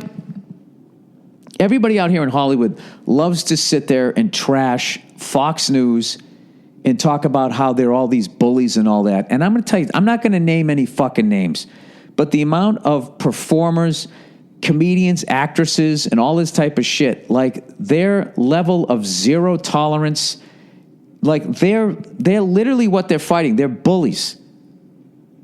They tell people how they're supposed to think, the way they're supposed to think, and they feel that they are 100% right. They feel that their view of the world is the way that the world should be, and anyone who doesn't think that needs to be attacked, needs to be dragged on stage and humiliated, needs to have their ability to earn a living attacked. It's no different than when you watched what Fox News did to the Dixie Chicks. It's the exact same fucking thing, the exact same level of righteousness, patting themselves on the back about how fucking smart they are and how informed they are, you know? Meanwhile, as they fly around in fucking private jets. Give me a fucking break. Give me a fucking break, okay? You know? The Patriots cheat, your team cheats, the Republicans are pieces of shit, the Democrats are pieces of shit. All right? There you go. There you go. So anything other than that, you're looking at shit through fucking rose-colored glasses, and I think that is. I don't know what to think. I can't have a conversation with that. You know what I mean? It's like if I listen to a Red Sox fan back when Derek Jeter was playing, and they just say that he sucks and he's fucking overrated and blah blah, and I would just sit there and be like, nah, he isn't. He's fucking one of the greatest players of all time. I'd love if he was on my team. You know, I hate the Yankees, but I'm not going to hate on greatness. Mariano Rivera is the greatest fucking closer of all time. I still fucking hate the Yankees, but I don't hate him to a level that I can't see. I can't see that. You know what I mean? I just don't fucking understand it. I don't understand it. Like, you want to talk about Spygate? Yeah, the Patriots were guilty of cheating. Deflategate was bullshit. Spygate was true. However, they were only guilty of doing it for one game. And I only clarify that because everybody thinks, well, they should take away all their titles because that's what they were doing. No, that was the first game it was illegal, and they kept fucking doing it. All right? And they were 100% guilty. And they deserved to be fucking fined because they were cheating then. Yes, they were. That one time. All the other stuff was bullshit, though. However, because I remember when Deflategate came out, I was like, if they did this shit again, I'm done with this fucking team. That's what I said. And then I watched the whole fucking thing unfold, and I was like, oh, this was just bullshit. So there you go. Does that sound even-handed? You guys probably think I'm too much of a Patriots fan, but I mean, I did it. Spygate was cheating, and they were guilty. They did it one game. Ray Mancini fucking ratted them out. Then that was it. They were fucking guilty. What are you going to do? Does that make them worse than anybody else? No. Bill Walsh fucking cheated. So there you go. There's your Democrats and your Republicans. Say the Patriots are Democrats. I'm a Patriots fan, so I am a Democrat, okay? But I can see I can see that Spygate was fucking cheating, and they were guilty of it. And I can also see that Bill Walsh fucking did the same thing when he pretended his fucking headsets went out. It's not that fucking hard. I don't understand what your point is. That, oh my God, this person was just a fucking amazing person. And I said, what should we do? He said, don't let them, capitals, tell you how to feel. That is that has got to be the most vague, I'm on my way to my town car, fucking horseshit response ever. Hey, Bill, what's your secret to being a successful stand-up comedian? Just get out there and keep doing it, man. All right, girlfriend won't take racist last name. All right, dear Pillsbury Doughboy. Hey, fuck you, man. I'm under 180, okay? Go easy. Go easy, you know? All right, dear Pillsbury Doughboy. My girlfriend of 3 years has made it very clear that if I were to propose to her, that she would not take my last name. The reason being is that she feels my last name is racist. The name is Coons, spelled Coons. I told her that I have never encountered a problem having this last name, and she has nothing to worry about. Thoughts? Yeah, here's my thoughts. I think you're making this up. And if you're not, that woman is too dumb to marry and reproduce with. All right? If you call a black person a coon, that is racist. If your last name is Coons, it isn't. You know? Look, I see if your last name was the N-word, then yeah, I mean, maybe you want to, you know. Yeah, I mean, if it's, I don't know, yeah, I mean, if that's your fucking last name, and that's a believable last name, isn't it? You know what I mean? I don't know. Anyways, my roommate is, you know, I'm trying to think of a fucking racial group I can do here without getting in trouble, because I want to really do a fucking, I guess I have to go against my own fucking racist, what would I do? There's no good ones. There's no good ones with white people, because, like, it doesn't have an effect on us. Ah, shit. You know what I mean? I don't know. Maybe in the future, if some other group takes over, then we'll have that. We'll have our, you know, you can't call me cracker. I love crackers. I love putting cheese on them. My roommate is a fucking weirdo. Dear Cunty McCuntfuck. First of all, a big fan of the fucking podcast. The last fucking Netflix special was phenomenal, so thanks. Okay. I think this is one of these people that thinks because I swear that now they have to swear. You don't have to bring yourself down to my level, sir. Anyways, I just fucking moved into college as a freshman. My roommate is a hot motherfucker. I mean, I'm gay, so right away I was into him. But I kept to myself since I had no way of knowing he was gay too. I thought you guys had gaydar. You couldn't sense it? So last week on Friday, after a fucking drunken night out, we returned to our room. Oh, Jesus, here we go. And the fucking guy offhandedly tells me he's gay once the conversation started getting more personal. Then I told him I'm also gay. And this guy says fag. I don't think this is real. After which we proceeded to fuck, which was fucking amazing. By the way, I find the fag term endearing, so fuck all the political correctness hysteria by gays and non-gays alike. All right, I'm just going to read this. Okay, anyways, this is when the shit started to hit the fan. No pun intended. Sorry, dude, you lobbed it over the fucking net. Once I came, he expressed disappointment at the volume of my cum. Does anyone believe this is true? The fucker literally said, "That's it? What are you, sick or something?" I felt fucking inadequate since his load was considerably bigger than mine. Oh, Jesus Christ. So then the next morning he says he wants to fuck again. I go along with it. Like he's so hot, I'm not going to refuse. Halfway through, this motherfucker says, "You know, for a tall guy, you sure have a small dick." And he writes, like, what the fuck? Yeah, well, dude, you came back for more abuse here. So I'm 0 for 2, right? Inadequate dick size, check. Lack of Herculean cum shot, check. Is insulting the people he fucks part of his style? Like, I can't figure out why he still wants to fuck me after 2 colossal fucking insults. So what the fuck do I do next? Well, stop fucking the guy. Fuck knows. But the next day, we're chugging beers in our room. You know, other than the gay sex, this sounds amazing. Sorry, I'm looking at this as a straight guy. Where the fuck am I? Okay, we're chugging beers in the room, and he suggests something beyond weird. Oh, God. He basically tells me he wants me to pee in his mouth. You know, even if this is fake, this is tremendously creative. You got to give this up. Okay, since it turns him on, I'm 8 beers deep, and I'm a lightweight, so I'm like, fuck it. Dude, I swear to God, if this is true and you piss in this guy's mouth and he's like, that's it.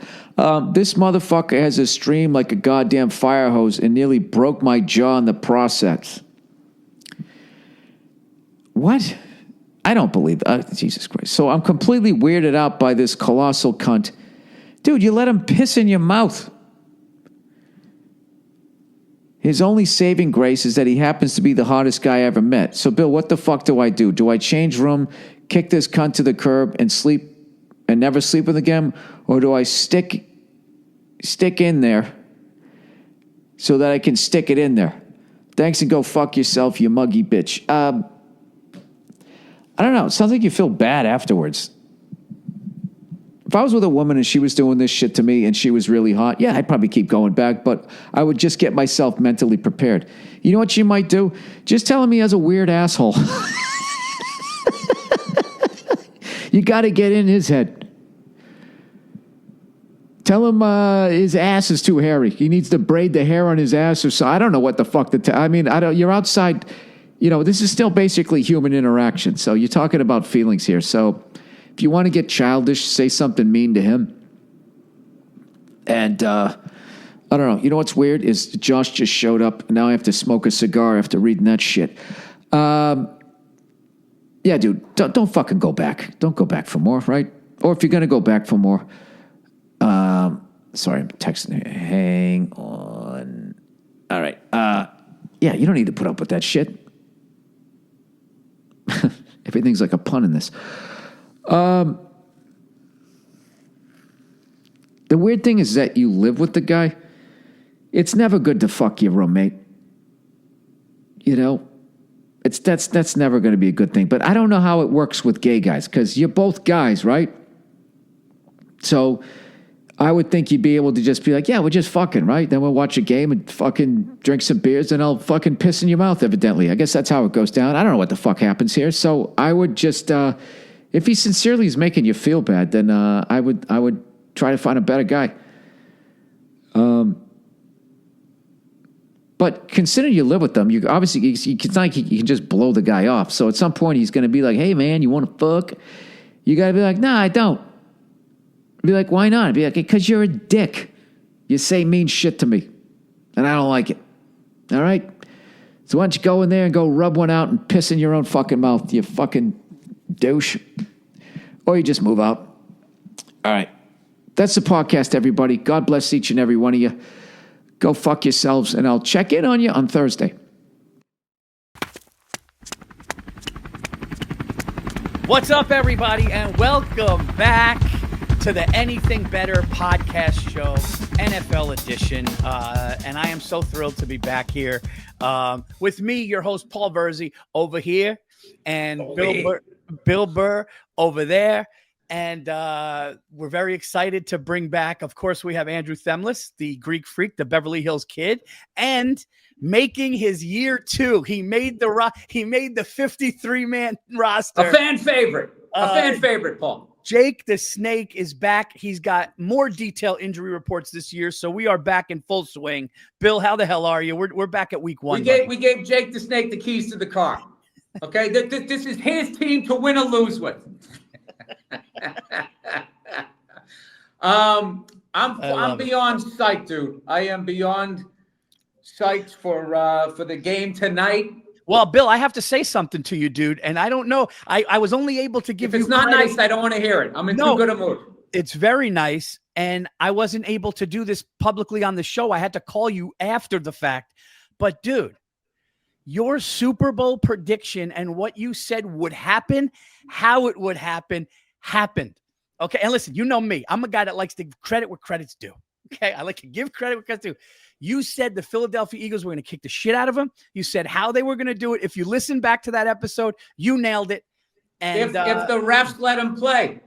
And what I want to do is thank all the NFL fans that were talking on social media saying this shit is massaged. It's fixed. So they were like, it's getting too loud. Call off the dogs. It'll still be a game. Blah, blah, blah. It wasn't a game. No. The Kansas City Chiefs, they shouldn't have been there. Dude. They should not have been there. Any more than I should have, Paul. It's a bit of an exaggeration. It was a beatdown. Paul, you're looking a little blurry. Am I? Do the hand wipe. Am I crazy? There it is. Okay. All right. But we got a lot of good picks. We got a lot of good games. You got a new coach with the Pats. The Giants have a new quarterback. We got a lot of different stuff, but we have to do this. Jake the Snake. Where'd Daniel Jones go? Daniel Jones went where? Daniel Jones is on the Indianapolis Colts. They took on all that money. The Indianapolis Colts. And guess what? He just got named the starter. QB1. Oh, dude, Jim Irsay passed during the offseason. So, rest his soul. Rest his soul. We didn't always see eye to eye, but it'll be interesting to see if they carry on his tradition. I mean, they won a lot over there, Paul. How they did it, we're not going to bring up. Hey, nobody needs to answer questions. Jake the Snake, before we do our week 1 picks, what do we got? What's interesting? What are storylines? And who is hurt? Here he is, everybody. Hey, the fresh haircut. Look at that. Look at that. Patrick Mahomes is not the only guy with a new haircut this year. That's right. I had to freshen up for you guys. That's right. Jake absolutely. the Snake got a guaranteed contract on the show, and look at him. He's already spending his money. I love it. Looking sharp. Looking sharp. Got himself a new ride, the whole deal. I can see Jake. It'd be great. Jake yelling at the barber. I'm going on the air tomorrow. I said fade it higher. Does this look camera ready? That's awesome. You call that a fade? I'm going on anything better. Week 1 tomorrow. All right, go ahead. What do we got, Jake? Well, the big storyline is Micah Parsons got traded to the Packers, and they play the Lions, so that's going to be a huge game on Sunday. They're saying he has a back injury, so we'll see if he actually gets out there. But either way, that's going to be a great game. Then we got the Bills and Ravens on Sunday Night Football. Huge rematch of last year's playoff game. Two probably the best quarterbacks in football going at it, so that'll be fun. And then Chiefs Chargers are going to be out there in Brazil, which I'm nervous about because last year, if you remember, the Packers quarterback. Wait, the NFL is going to Brazil now? They're going. Yeah, it's tomorrow. Terrible. I mean, there you go. There you go. I mean, if you're going to leave the country, Paul, we got to do a show down there. I'll tell you, there's a lot of talent down there, okay? Dude, you ain't kidding. Hey, let's go to Rio. Yeah, the players are ecstatic to go there. Oh my God! Like the amount of trouble. Oh yeah. Can you imagine? Like you play in Brazil, and you're like, "What is my life? I'm living my dream, playing in Brazil." And then the next week you play in like Jacksonville or like Minnesota. Cleveland. Dude, you just see NFL players yawning. They were out all night. Nobody's going to care about the game. Are you kidding me, dude? That's hilarious. The smartest things I ever did, Paul. Back in the day, my friends would go down there and I never went. That's the smartest thing I ever did. You go down there, Paul, you don't come back. You physically, you come back. You don't come back. You can't come back and then like the level of shit that you're going to be taking from an American woman and then these goddesses are down. I mean, Paul, I'm not saying they don't give you shit down there, but if you're going to take some shit, Paul. Hey. That's the best. It's like being homeless. If you're going to do it, San Diego, oh, yeah. Absolutely. 100%. You don't do it in Cleveland. No. If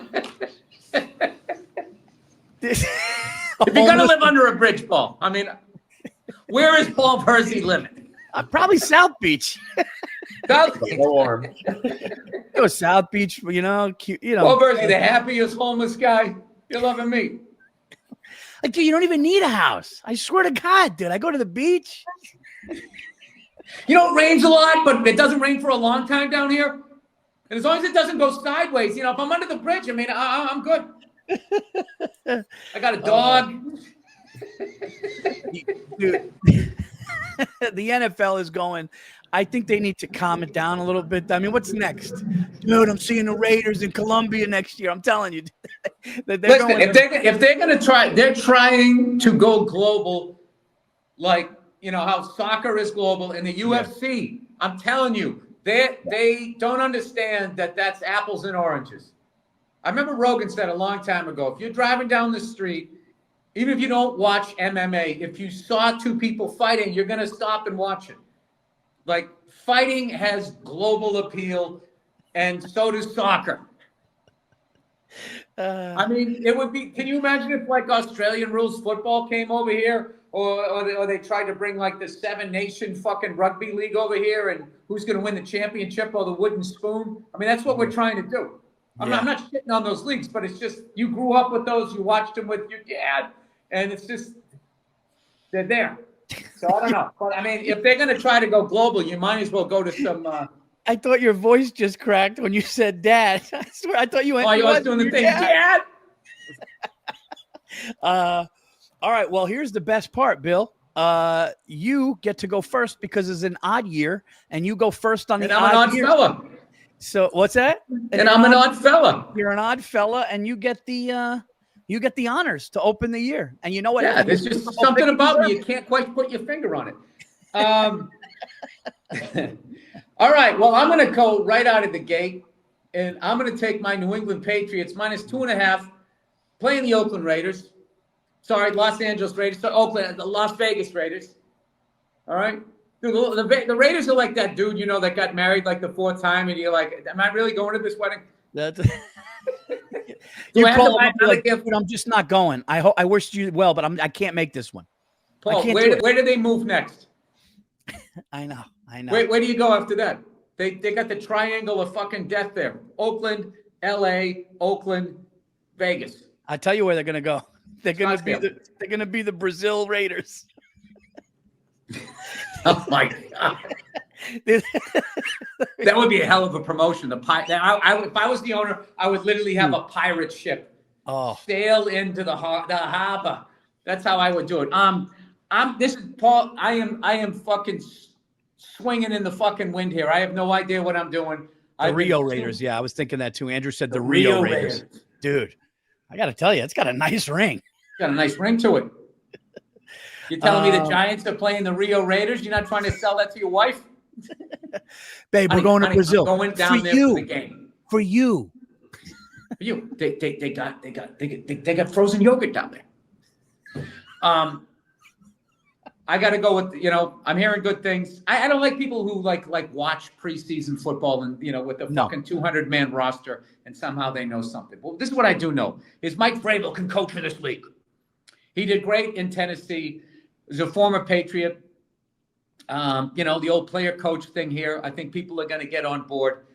I hated that they seemed like they hired Mayo to fire him. It's just like, didn't he deserve? I thought he deserved more, but whatever.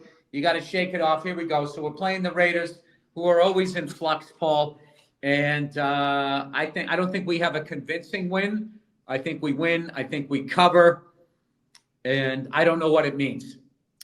I'm not going to put that level of weight on it. But this is more for those of you watching. If you haven't been new to the show, this is 100% a Verzi bet. This is me betting with my heart. But you got to like the 2.5 at home. The Raiders are a little hapless right now. Hey, Paul, I don't have to do anything. Okay, don't put fucking words in my mouth. You need to. No, I like 2.5. I like. I got it. You got it. I'll tell you who I like, dude, is that field goal kicker on the University of Miami, hitting that 47-yarder that would have been good from like 57 yards in the fucking Orange Bowl, whatever they call it now, Joe Robbie Stadium, wherever the hell they play against the Raiders, against the fucking Notre Dame Fighting Irish. That was a big kick. He went up there like it was nothing. Yeah, dude. And what about that kid who kicked a 70-yarder in preseason college or whatever? During a game? It banged a 70-yarder, dude. It was nuts. Can we find out who that was? If you're consistent from 70 yards, all you have to get is to your 40. Oh, plus there'd be another 8. You'd have to get to like your 48. Yeah, Jake, I'm sorry. It was the Jaguars kicker. Jaguars kicker in preseason. Kicked a 70-yarder. 70-yarder. Yeah. What is the record? And it had some left. 65 in a real game. I mean, does it mean, Paul, were they still tackling in that game? Could he still have gotten hit? And for some reason, that doesn't count. All right, I'm going to do something stupid, but I'm going to do it. Tonight, I'm going tonight. Okay? I'm going. You got Eagles, Cowboys tonight. The Eagles are -8.5. And you know what? I think they're going to win the game by 10. I see this game being like a 21-10 game. I think that Dallas morale is down with Micah Parsons going to Green Bay. And I thought Cowboys, but you know what? Nah, Super Bowl champs. Saquon's going to be excited. The link is going to be going nuts. I can't believe I'm saying this. It's sickening. It's actually sickening. But I'm going to take them to win by 10. It hurts me to say this. Oh, I mean, is there any worse spread than 8.5? No. I'd rather have 10 because then it's usually a great team against a shit team. But 8.5 division rivalry. I tell you, Paul, you got balls. I don't get mad. I don't get too mad at that. All right, here's an easy one. Chiefs -3 playing the Chargers. I just feel like the Chiefs, it was an embarrassment. They want to come back and show that, like, you know, that they're not on the other side of it, that Andy Reid's got another one in him. I also feel like the NFL needs this storyline. I don't know if Paula Abdul's going to be at the game or not, but, like, I just, you know, I feel like it's going to be a close game. I like the Chiefs -3. Paul, I'm not going to lie to you. I really feel good about this. I feel like I'm 2-0 right now. I feel like some of my hair's growing back. There's a lot of good feelings over here. I was going to take the Chiefs, so I think that that's a great pick. And listen, Travis Kelce and Taylor Swift, they got engaged. God bless them. So, you know, you don't have to worry about Travis having his face buried in some fucking Brazilian chick's ass. Hey, Hey, Paul, now, you know, it's a long week. He's off the market. It's a long week. But I agree. I think the Chiefs. Can you do an impression of Travis Kelce's face when he gets engaged and then sees the NFL schedule that you could go to Brazil? He calls his brother, dude. I could have waited like 3 weeks, dude. I should have waited. I thought we were still going to Germany or England. Dude, let's be honest. The last time the Chiefs played a football game that was meaningful, they got fucking smoked in a Super Bowl. I think it's going to be bad for the Chargers. Sorry, Jake. Hey, Jake the Snake doesn't like this pick, but great pick by you. Well, that's why we had to give Jake the big contract. The Chargers were sniffing around him. They wanted to get him up in the booth. Yeah, we had to put the franchise tag on Jake the Snake. All right, well, Bill, you took your team, and you know what? I'm going to take my team. The New York Giants just got probably one of the best defensive linemen in all of the draft, and I love what they're doing on defense. Russell Wilson brings a little stability, but I also like our backup quarterback, and we have probably one of the best wide receivers in the game. Commanders -6. I'm going to take the Giants, getting 6 points. My Giants, my new defense look Giants going in there. Not saying we definitely win the game, but I could see it being a field goal game. I'm going to take the Giants, getting 6. I mean, who do the Steelers have at quarterback? You know who they got. They got your boy Aaron Rodgers. Oh, is that where he went? Jesus yeah. Fucking Christ. Oh, so they made a trade there? The two of them? He just signed with them like 2 weeks ago. He waited. Oh, you know Aaron Rodgers enjoyed the summer before he made his decision. But that's what he did. Oh, Paul, that's a ballsy pick. You got two grizzled vets on a center. All right, let's move on here. I like that Bills-Ravens game. I think it's going to be a great game. Ooh, Sunday night. +1, -1. Let's just be honest, Paul. It's a pick 'em. It is. So, I love Lamar Jackson, but there's just something about that Ravens team. Like, they just always, I don't know. They just, oh, God. I think I'm going to take the Bills just because they're at home. Mm-hmm. And other than that, I have no idea. Like, that's literally whatever. I mean, I just think that's a flip the coin. I'll take the point. I'll take 1 point if I can get it. I mean, Paul, who am I? You know, I'm just a guy here waiting to get a breakfast burrito. You getting a breakfast burrito from that place you took me to? The place I took you to, Paul, the old lady's not there anymore, and they switched it up, and it's average. My 2 breakfast burrito place, Paul, they're average now. It's you know, you see what happens. All of a sudden, when those Uber Eats guys start showing up, and there's some of that robot AI shit going on, the food just goes like this. This fucking fascination that everybody has with technology and robots, there's nothing better than a person that cares. How old a was she? person that cares is always going to be better than a fucking robot. Always. That's why I like over medium eggs. You said it best. You got to care just for 30 extra seconds. You got to just a little care. That's it. Yeah. Eggs are better. If you cannot make an over medium egg for someone you don't have love for. Your heart has to be in it. And this fucking bullshit where they're acting like these robots feel feelings. They don't. It's an algorithm. Yeah, nah, dude. They can make them as cute as they want. Those stupid fucking box things driving down the fucking street. Have you ever seen them go in and actually deliver anything? They're not. That's just a promotional tool. Do you get, look at it. Yeah. What's in there, Paul? Huh? Somebody's insulin? How long is it going to take for them to fucking deliver it? I hate to hear. Is the old lady all right? Huh? Is the old lady all right? Who? The breakfast burrito lady. I mean, dude, I don't know if she's all right. She's not there anymore, but I can tell you right now, if she passed on, God was like, hang on. All right, come on in. Come here, you. We got to, she did it right.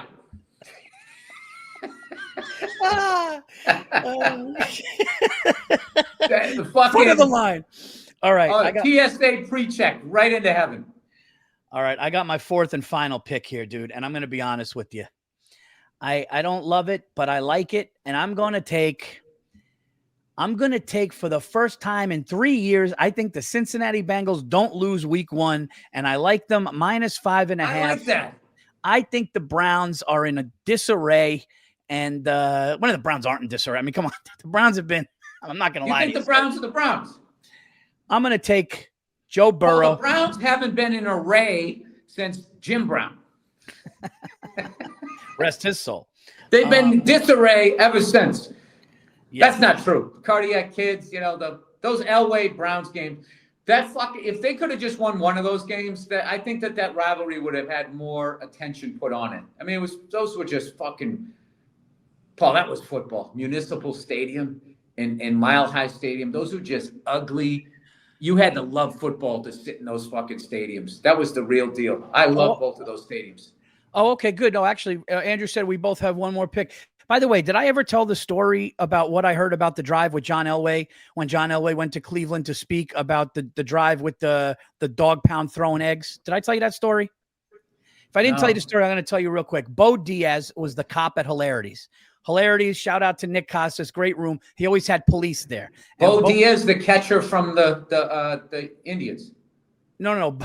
Bo Diaz was the cop that was at Hilarities. But is that the same Bo Diaz that played in MLB? No. This is cop Bo Diaz. What was his partner's name? Roy Smalley? Different guy. So I'm talking to the club owner, Dave Winfield. He tells me this story. I've said it on other podcasts, so I'm going to make it quick because I need to say it on Anything Better. He said that John Elway came to one of those conference like a speaking thing in Cleveland. And Elway stands up and he goes, all right, guys. And he's in Cleveland and Elway goes, I'm going to tell you guys about the drive. Everyone starts booing and Bo's the cop in there. Everyone starts booing. He goes, hold on. Let me just tell you the story. And he goes, before that drive started, an egg from the dog pound. They had the fans, the dog pound. He said an egg came, hit the face mask of my O-lineman, and yolk is all over his face. And he said the whole drive, this is the greatest story ever. He said the whole drive, he's going like this. In the drive, he's going, and he won't wipe. He won't wipe it. So Elway goes, dude, why don't you wipe your eyes? And he's going, I'm not giving those fucks the satisfaction to see that they got me. And John Elway said it made them loose and laughing the entire drive and kept them loose the whole thing. Because they said every time they would get back into the huddle, he'd be like this. And he wouldn't do it. He's going like this. And he said Elway and them laughed the whole way down the drive because he's going, I'm not giving those fucks the satisfaction. How great is that? It's what makes men fucking hilarious. That's it. That's all we need is some silly shit. That's fucking amazing. That's how great. That's so goddamn funny. You know what's funny is I actually the first person I thought of was my late great friend Wayne Previty. He would have done the exact same thing, and Rest his soul. rest his soul. And he played high school football, and his move he was on the defensive line. Yeah. His move was he would grab the other guy's jersey like this, and he would just start slamming his head into him, like repeatedly, and just beat the guy down, like just take his heart early in the game, like just establish that he was out of his fucking mind. That is 100% something Wayne Previty would have done. That's awesome. All right, you get your fourth pick. All right, Paul, and I'm just gonna fucking close my eyes and throw a dart here. I don't know why. I don't know why. This game I just love their coach, and the more he looks like he's like Sean Penn playing Kleinfeld, and like all of a sudden going bad and dealing coke, is the Miami Dolphins. They're +1 against the Colts, -1 at home.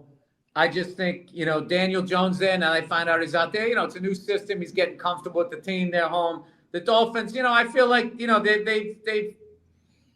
they've played some really good teams. They've beaten them over the years. I mean, they got to be getting to the point, like, when the fuck are we going to do something with Tua? I just feel like, it's the first game of the year. I love that pick. They're going to come out, and, I think it's going to take Daniel Jones some time with the Colts. They got a new owner. They got a whole bunch of new shits going on out there in Indianapolis, and I think the Dolphins are they're a little salty over the last couple of years. The Bills this, the Bills that. Hey, fuck you, we're in this division too. I think they can win by more than one. Dude, I love the Sean Penn Kleinfeld thing. What a great character, by the way. What a great scumbag lawyer character that was. That's my favorite. Like when Pacino looks, when he says, I'm your lawyer, and then Pacino just goes, lawyer? Yeah. You ain't a lawyer, Kleinfeld. You a gangster. I love that. Good impression. That was great. That was a great movie, dude. Kleinfeld is my friend. Dude, how great. Right out of the gate, John Leguizamo. The first movie I ever saw him, he's doing a fucking scene with Al Pacino, and right out of the gate, it's like the Jordan thing. When Jordan gets in the NBA, everybody talks about, I took offense to that or whatever. I took that personally. My favorite line in The Last Dance was when he said, when he got to the NBA, I felt like I needed to establish myself. Yeah. Oh God. Oh, and he in the cursive Chicago, the 2 gold chains. Oh.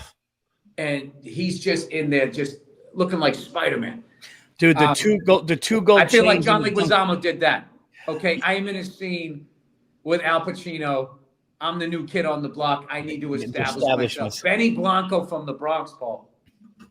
Benny Blanco from the Bronx. Come on. And Luis Guzman going, I got to look out for the future. When he crossed him. He crossed him. He set him up at the train station, and he goes, I got to look out for the future. But because he wouldn't kill Benny, he showed that he actually had, I don't know. It was considered soft. He could have killed him. Carlito, what are you doing? Come on, man, finish him. Or whatever. I got to see that again. Yeah, it's a great movie. I'm watching Ghost Dog right now with Forrest Whitaker. Oh, that's good, right? It's a strange movie. It's like when Forrest Whitaker's in it, you're like, this movie's gonna win an Oscar. And then when the other people are in it, it's like some of the other people, it's like the tone of the movie is a little fucking off. Changed. He is amazing. Oh, he's a great actor. Dude, you just made me think of Jordan with 2 chains when he had the 2 chains in the dunk contest. Oh, I mean. Oh, can I tell a quick story? I got to tell a quick story about my son. So my son is he's in the big boy school now. He's not in pre-K anymore. So he goes to the big school, and he's all nervous about going to school and all of that stuff, So he was a little emotional the first couple of days. So the teachers knew it. He didn't like the big school. He wanted to go back to his little school. So when he showed up, they were doing that, that high pitchy thing, talking to him. So he's walking in with this, backpack on, and they're all going, "Hey, buddy, how you doing? Oh, good to see you. Are you excited? Huh? You happy to be here?" And they're trying to do that. They go, "You happy to be here?" And he doesn't even look at him. He just walks by him. He just goes, gave him the thumbs down.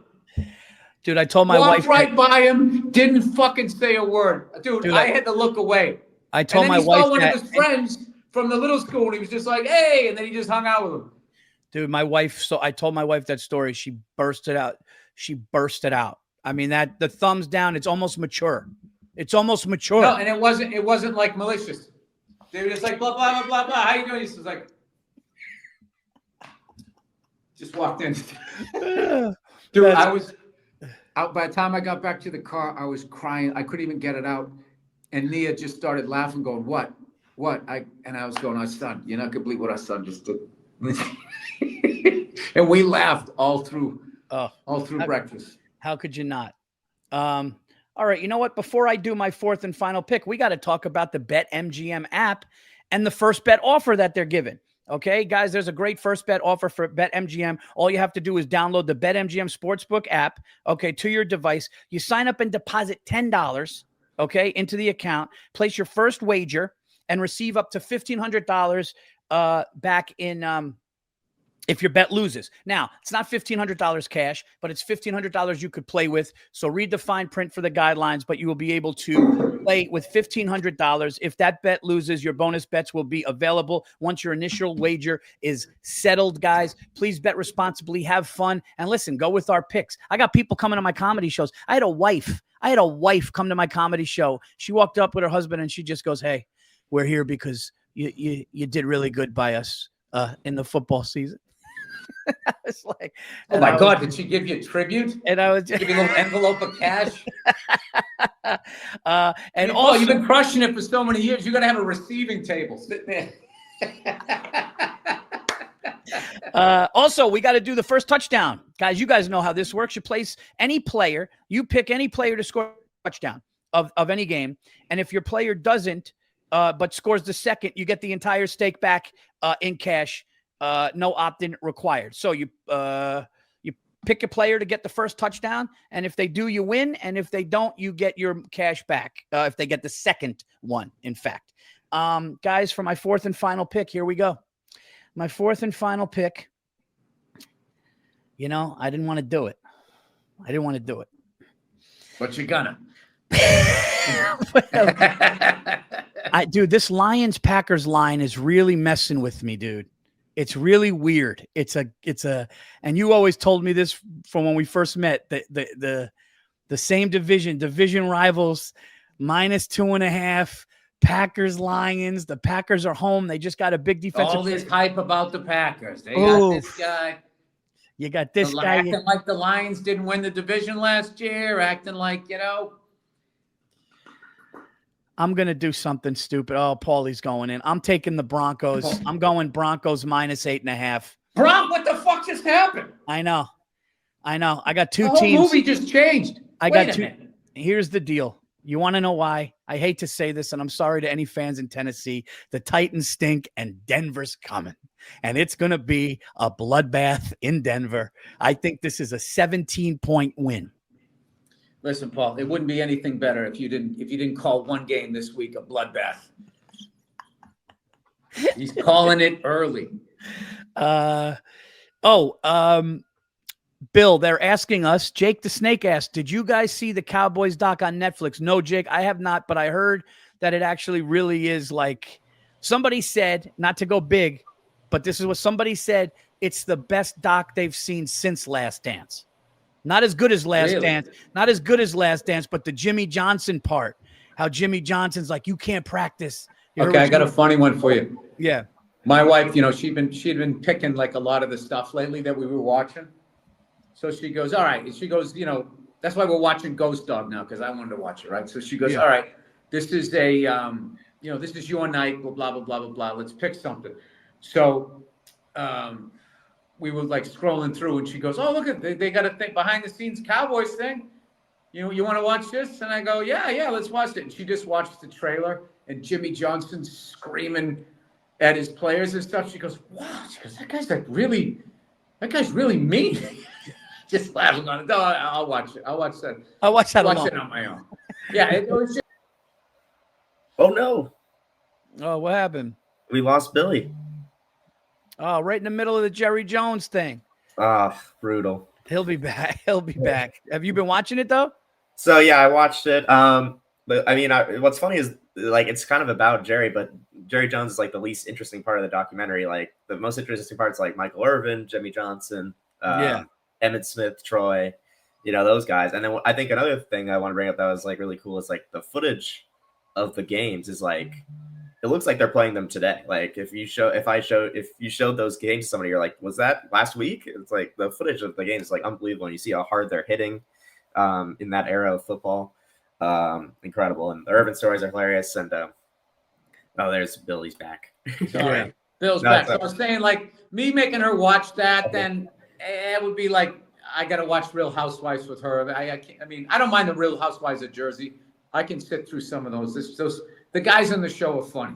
There's a scene in the documentary that reminded me of you, Bill, and Emmett Smith was going through the holdout or whatever, and I guess Barry Switzer was kind of tired of them asking about it constantly, and he turns to the reporter and he goes, "It's like, do you guys have any shit better to ask today or something like that?" It was like, Oh, wow. That's how Bill would answer it if he was the coach. So anyway, it's a great watch. It Dude, is. Barry Switzer was a character, man. Yeah, He was fucking funny, dude. Yeah. Well, you know what it was? There was the same formula. They took a big time college coach that played one of the guys, Jimmy, put Miami on the map, but they caught up to whatever Oklahoma had been doing as far as like, hey, you want a new car, you want this, you whatever. Like back in the day, all of that fun shit. That now it's all above board and everybody knows what the money was. I mean, I don't know. I think it was just more fun with the boosters and everything, but I think it was like two like similar programs. Like it's kind of amazing. I think he tried because he had Jerry Jones had such good luck with Jimmy Johnson that he went back to the well. Like I'm going to get like a really well-respected legendary, like Barry Switzer was a legend at Oklahoma. Yeah. So I think he tried to do that twice. It was interesting to me that when he came on, that he didn't pick a former NFL coach. Like we just picked up Vrabel, you know we can do it. Yeah. Tennessee. Like he just picked these college guys, and a lot of times those college guys come up and it doesn't go so well. And like, it's a completely different deal, as opposed to like, with the booster money, as opposed to guys already being millionaires having to coach them. So Yeah. I don't know. Yeah, I mean, I like how Jimmy. I saw coming like a trailer where Jimmy Johnson was like, "Yeah, you can't practice the way we practice anymore. You can't do what we did in practice anymore." And I wanted to watch it, but Bill, am I going to watch it? No. And you want to know why I'm not going to watch it? Because I'm too immature right now as a Giants fan to watch my rivals movie. I can't do it. I'll grow up, but I can't do it now. I didn't watch any of that fucking Lakers Celtics shit. No. It's like, I don't want to live through that again. I don't want to watch like how they downplay. They don't even bring up Len Bias dying. Like that's what fucked us. It wasn't the Lakers. Yeah. I'll give them 85, but it was just like we had a number one draft pick, and that would have been the 87, 88. If we have like Len Bias, it was the worst thing. And what's funny is like, a lot of Laker fans don't give a shit. And it's just like, well, just imagine those games. Imagine. I'm not even saying we would have won. I'm just saying that, but Magic, Kareem, Cooper, and all of those guys would have had to deal with that problem too, which would have been, they would have had to take their greatness and go to another level. And then Larry, when that kid got drafted, rest his soul, Larry immediately called him up and challenged him to a game of one-on-one. He was so amped up for it. And it's just one of there's a couple things during that era that great things almost happened and then didn't. Patriots beating the Miami Dolphins in the Orange Bowl. So then you get the Patriots versus the Bears versus the Dolphins versus the Bears. And the Dolphins were the only team that beat the Bears that year. And it would have been like a chance for the Bears to avenge it. I brought that up a million times. Wait, Bill, how come you probably know this more than me? Why are the Dallas Cowboys in the New York Giants NFC East division? I never understood why a Texas team would be in the NFC East. I don't know the answer to that. Oh, yeah. I was talking about this with some friends too. And the NFC West used to have like the Saints and the Falcons. It was very bizarre. They switched it like relatively recently. But yeah, I think that probably that had to do with those teams. That I think that had to do with because they were both expansion franchises. Yeah. But the Dallas Cowboys were that's an NFL team. I mean, they were expansion. I guess there goes that theory. I was just thinking, like, sometimes like when leagues would merge, there'd be sort of these weird things. Like, I mean, I don't understand why Seattle went from the AFC to the NFC, or the Milwaukee Brewers all of a sudden went to the National League. I don't understand why they make those moves, but Yeah, happened with the Astros too. Dude, one year the Arizona Cardinals in the 90s were in the New York Giants division. The Arizona Cardinals were in the NFC East for a little. I don't understand why they do that, but I think you're right, Bill. I'll tell you why that is. Because they used to be the St. Louis Cardinals. And even then it didn't make sense that they were in the East. But they would go like, it's like the Tigers used to be in the AL East, Detroit, before when they had like two divisions. They had like a real weird way that they set that up. But I will tell you, I will look that up because that's the kind of like sports nerd shit that I love. Yeah, no, that's why I asked you, because I have no idea. There's no rhyme or reason, but we still have. Guess what time it is right now, right? Let the Monday night special win some money for you. Let the Monday night special. It's good to hear. Oh, it's good to hear that. That means AB is in full effect. What do we got, Andrew? What is Monday Night Football looking like here? How did he leave? Oh, there we go. Oh, let's talk about division rivals. The Vikings and Bears in Chicago, 1.5. It's a pick 'em. It's basically a pick 'em. Basically a pick 'em. All right, what are we doing with quarterbacks here? Who do we got? We have the Michigan quarterback, JJ McCarthy, the Michigan quarterback. JJ McCarthy playing his first game ever as a Viking because he was their pick and then he was hurt last year. So it's JJ McCarthy. We don't know anything about him, but they have the best wide receiver in football in Justin Jefferson, or top 2 or 3. And who's the quarterback for the Bears? Caleb Williams from USC in Oklahoma. Caleb Williams from USC, second year, had a decent year last year. Took him first overall. We can't take a rookie, never played in an NFL game quarterback before, can we? It's the Bears, dude. It is the Bears. I mean, at this point, if you're an NFL quarterback prospect and you get drafted by the Bears or the Browns, you got to. It's like you're on a conveyor belt to a fucking garbage bin. Like they don't know how to develop them. I'm not saying it's they even picked the wrong. They have picked some questionable people, but like. I don't know what it is. It's like, people like there's certain people, if you give them a plant, they can't keep it alive. That's what like the Bears and Browns are when it comes to quarterbacks. I don't know what it is. They can't protect them. They don't give them anybody to throw. There's nobody to hand off to. You're on an island. You're a man without a country. Wait a minute, though. The Vikings did just get Adam Thielen back, who was the number 1 receiver for the Panthers, and now he's on the other side of Justin Jefferson. All right, so let's do just. Let's say, Paul, not knowing shit about this game, I automatically go, the Vikings are going to win that. All right, let's take Justin Jefferson to catch 1 touchdown. That's a definite. Okay, that's what I was going to suggest. That's a definite. Or my name is Paul Swift, T. Relation? What's that? DeAndre Swift, any relation to Taylor? No. All right. What do we got here? Players to score 3 touchdowns. That's not going to happen. You can combine that with the Vikings money line if you both like the Vikings. You want to do Vikings money line? Yeah. Okay, Bill liked the Vikings from the gate. Let's do it. Justin Jefferson to catch 1, Vikings to win the game outright, and then we need 1 more. You like a total, or how do you feel? I don't like under-overs. They bite us. They've bitten us too much. What's the line on that guy coming back to the game to catch in the stands, to jump out of the stands and catch a field goal that goes through the uprights? Oh my God, how funny was that, dude? Was that a Vikings game or was it? No, that was a Giants game.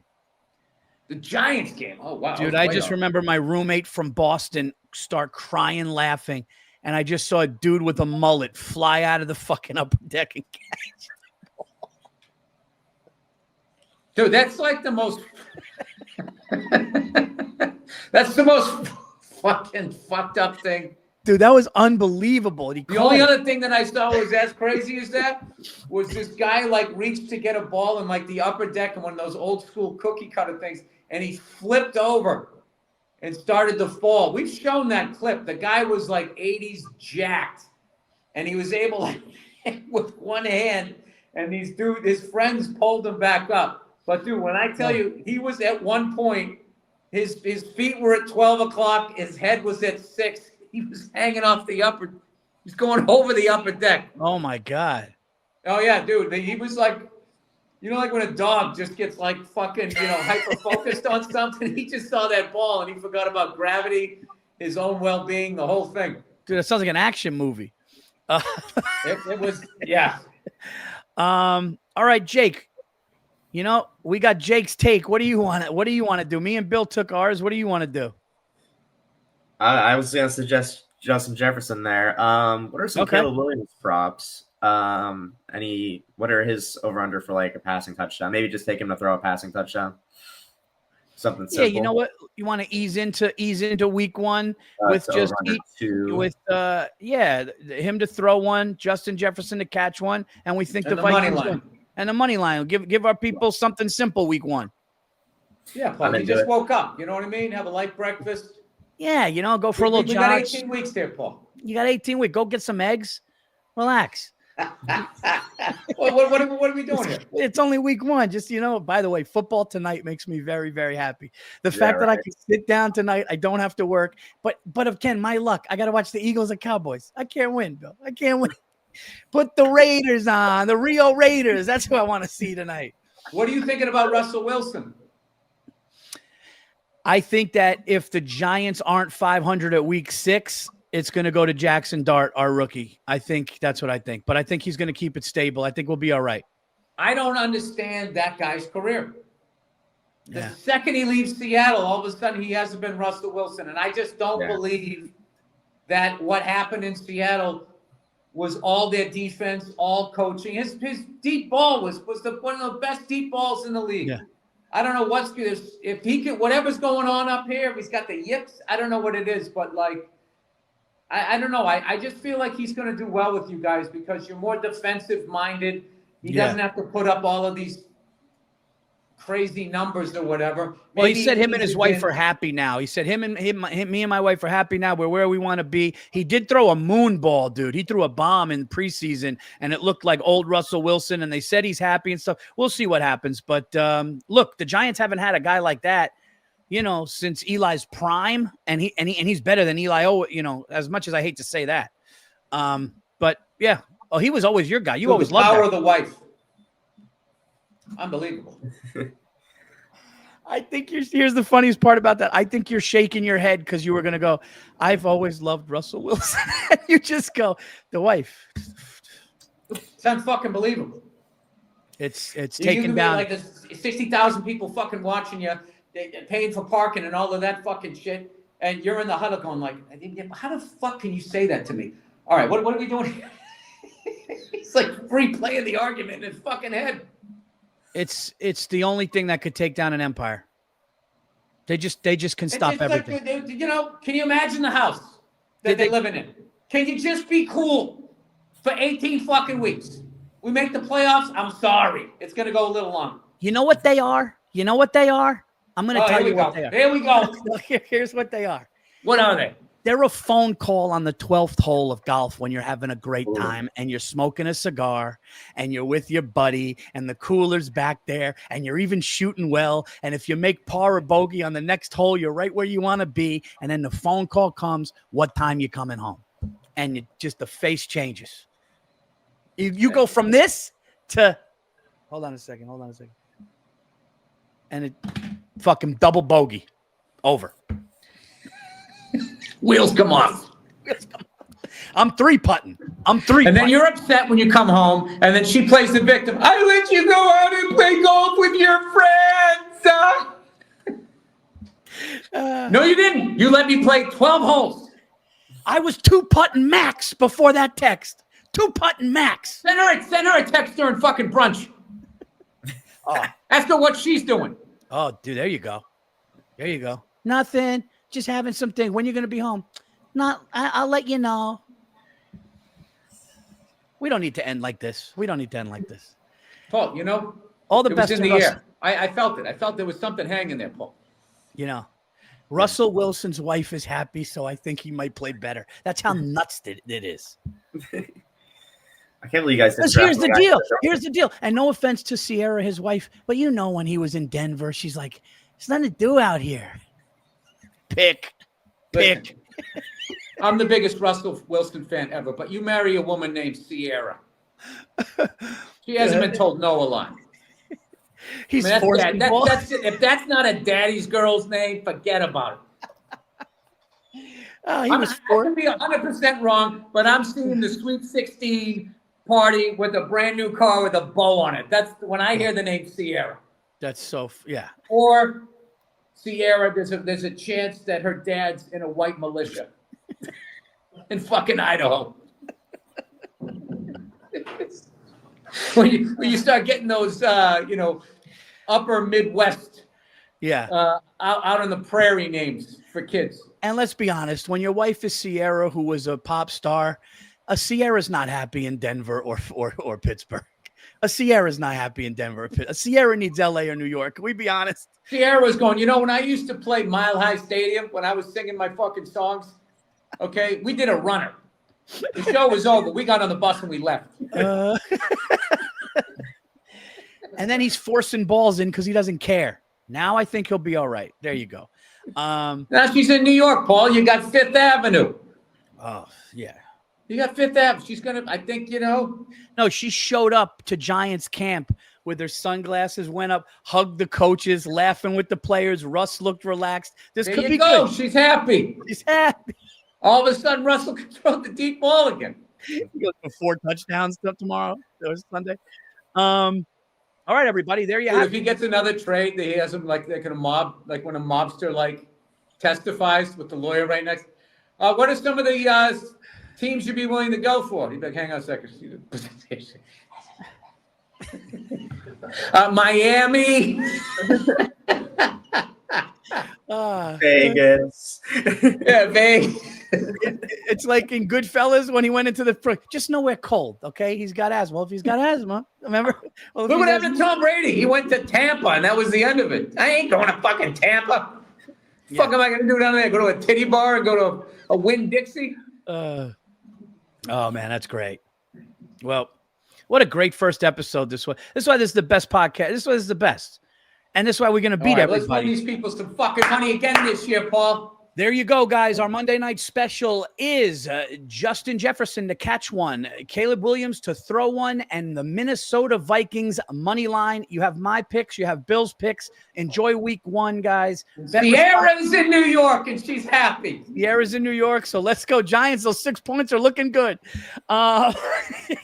Guys, don't forget the first touchdown thing. You pick any player to get a first touchdown and you win. And if that player doesn't get a first touchdown, but in fact gets the second touchdown, you get your cash back. And if you download our app, the BetMGM app, and you use our code Burr. It's always been Burr. Very easy. BURR. You put that in, $10.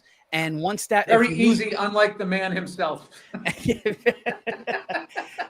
you lose that bet, you'll get $1,500 in bonus bets, not cash, but bets to play with the money to bet more. And there you go. Bet responsibly. Enjoy week 1, and we will see you guys next week.